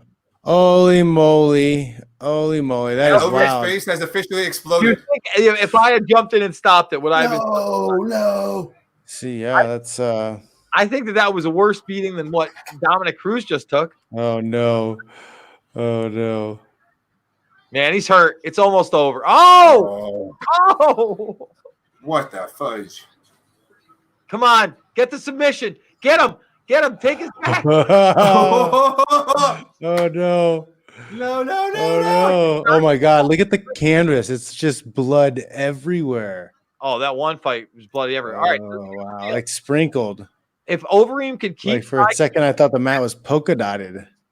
Euro, that's a weird. Oh wow. He's got a really good position to do some damage here. Yeah. The OF position. Oh, he's got the wrist behind his back. Wow. Bang, bang, bang. man. Yeah, because they seem like they don't have anything on them, but Top, but he took the hella damage. There's 2 minutes left too. I think this is still anybody's round. If Overeem ends up on top like this, he's got to take it though, right? Yeah, I mean it's Harris still has plenty of time to get up and turn things around and keep the round, win the round. I mean, like he's already looking at 10-9, 10-8 round, and then I don't know what's going to happen with this. all right. If you look at Walt Harris, dude, he's like breathing through his mouth pretty bad right now. Yeah. He looks pretty gassed out. I would He's hit that trying to- body if I was over him. I would really hit that body. Get him tired. Bang, bang, bang. And this is why he's a pro, dude. Gosh darn it. I can't believe he survived that onslaught. I thought he was Yeah, done. Dude. does.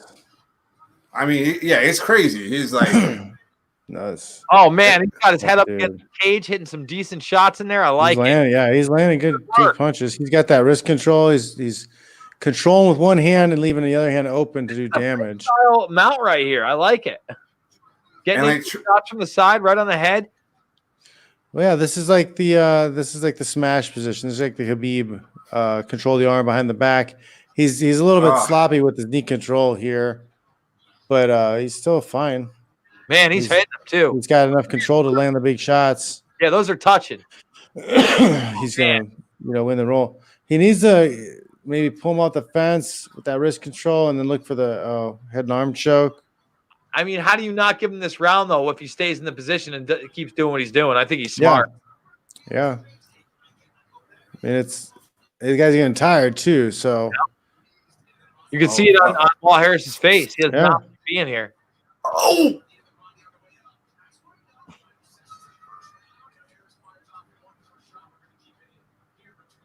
Oh, good God knee. damn.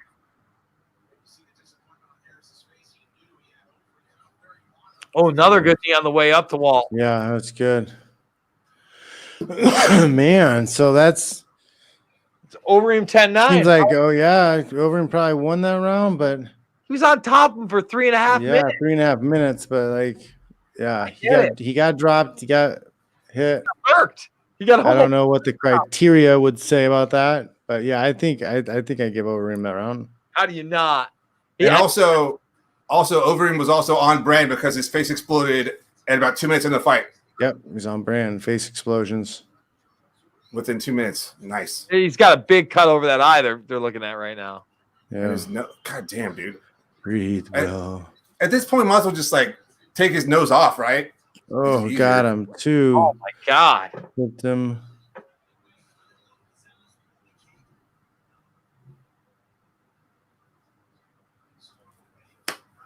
All right. A Damn. fun round. At least they didn't go to fucking commercial break this time. Here we go. I don't know. Walt looks composed. He's breathing heavy. Some big ones. Let's see what we got. Overeem looks like he's breathing heavy. Mouth open. Looks a little rocked. Yeah, right. I think, this is like a horror movie. I think the first one, it's like whoever gets hit rolling. first. We are rolling. I'll tell you what. Who's gonna get it? Who's gonna get off? Is Overeem gonna keep the momentum, or will Harris be able to get it back? Overeem's face has never looked more like Sloth from the Goonies in his life. He's used to be, pride himself on being Okay. good looking with a smile. That's puffed up right now. Then again, while Harris's gas tank might not be there, he just took a pounding.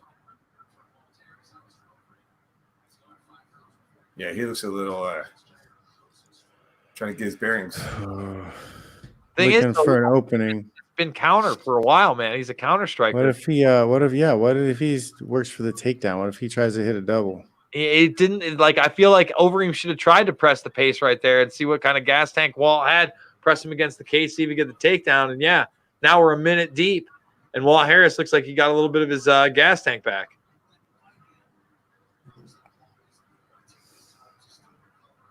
Overeem's mouth is wide open though. That's never good. No, it's wide open. It's the only way he could get his lips to not explode. He He's has been to keep it. altitude like being from Colorado. Oh, You're way ahead of us. sorry. No, Poker you're face. Poker. What are you at, Fitch? I'm at 328. Oh, there we go. Yeah. Oh, is it There over? it It's over. No. Oh, Oh, wow. oh. Wow. Some good work by Overeem right there. Big Patient. punches. I know, right? Just keep pouring it on, man. Keep pouring it on. Still pouring it on. That's 21 unanswered. He's just a goddamn pro, man. It's crazy. He's like, Tell you what, this one lived up to it. It's a good one. Oh, Yeah. nice. Oh, some fresh blood in that corner, too. Oh man, big shots If coming. Harris didn't get up last round, How much? Yeah. yeah, dude, this is I mean, how much of this do you take before you stop it? Yeah, you go flatten them out. That's got to be it. Yeah. See, oh, Look for the. huh. Dude, Come even on. one of the hey, what is Mergliotta waiting for? one of the ringside guys with a mask on had his hand over his face, like, fuck. He was not even like, dude, stop the fight. Like, that guy right there. Stand him up. Not going to stop it. He's going to let him take it for 2 more minutes. Yeah. Yeah, I know. It's like what? Like it's not that bad, but he's not doing anything. Like he's not intelligently defending himself, really. Is he, or is it? Pepper him 3 times. 1, 2, 3. It should be over. There. Yeah. Jesus. Right, it's over. Finally. There we go. Oh, All right. I'm fine with that. Yep. All right, gentlemen. Well, I had a blast. All right, man. Thanks for stopping in. Yes. Later, Jason. Yeah, check you later. Chris. Keep Later, man. Talk to you Monday, Chris or Jason. later. Later. All right, man. Oh, dude. So I was ahead of you guys, and man, I don't know if you saw, but Frankie thinks the mafia owns the judges. what's up? This guy says the mafia owns the judges. Would you just watch a documentary about the 1919 Black Sox? Yeah. fixing So what are you it. saying about the fight? Yeah. So after the fight, yeah, I don't know if you saw, but you like missed like Overeem and him kind of like embraced, and he was like, he probably told him all the stuff that we were joking about earlier, like, sorry, I had to punch you in the face, and it's just business. But it was a nice little moment. Face punches. Yeah, nice little moment between two pros. Man, well, that was kind of, I mean, yeah, I guess it's just fucking old man strength, dude. I'm telling you, it's a real thing. If they could bottle it up and sell it. I mean, they do. It's called, I guess, Swagger. Yep. It's just the kids today, like Generation X is just the toughest generation. Like they're getting softer, their testosterone levels are getting lower. Is that true? Yes. Testosterone is like 20% down from like 90s or something. I don't know. Something like that. Look it up. Fucking not this bloodstream. We're far superior. Because they all got blue pilled and soyed. They got soyed. Oh, that's sorry to now. Yep. They were raised under the oppression of soy and feminism. All right, man. Cool. That was fun, man. Yeah, I mean, kind of a sad. All right, yeah. so I got beat up and it's sad. yeah. Well, he got to fight again. That's cool. So he's He got back. paid, and I'm sure like Yeah, it was. we'll take Whoa, care he of needs, him. dude. He needs to pull his pants up. I don't know if you saw that, but he's like digging his Did thumbs not into see. his shorts, and it's almost showed his wiener Ooh. tip. Not the wiener tip, but the. Let's hope that did not make it to Disney. Whatever. Yeah, no, I'm sure they would have. Team player. That get Mickey rid Mouse of would have thrown a towel in. All right, buddy. Let's watch that Al Capone movie. Actually, if you want, you maybe like skim through it first. I can send you a copy so you can kind of see what it is, and then we can watch it. So you can kind of. It's dude, such horseshit. But oh god, I can't wait for someone else to be like, what the. Yeah. Okay. So all right, buddy, that was fun, man. I do. All right, later. Later, Oh yeah. everybody. I guess we said goodbye. Kris Tinkle Comedy. Buy my shit and listen to my stuff. You can get me on Pandora, Spotify, all those places, and subscribe and like the podcast. Yep. JohnFish.net. Check it out. Sign up for the newsletter. See you guys. Peace. Later.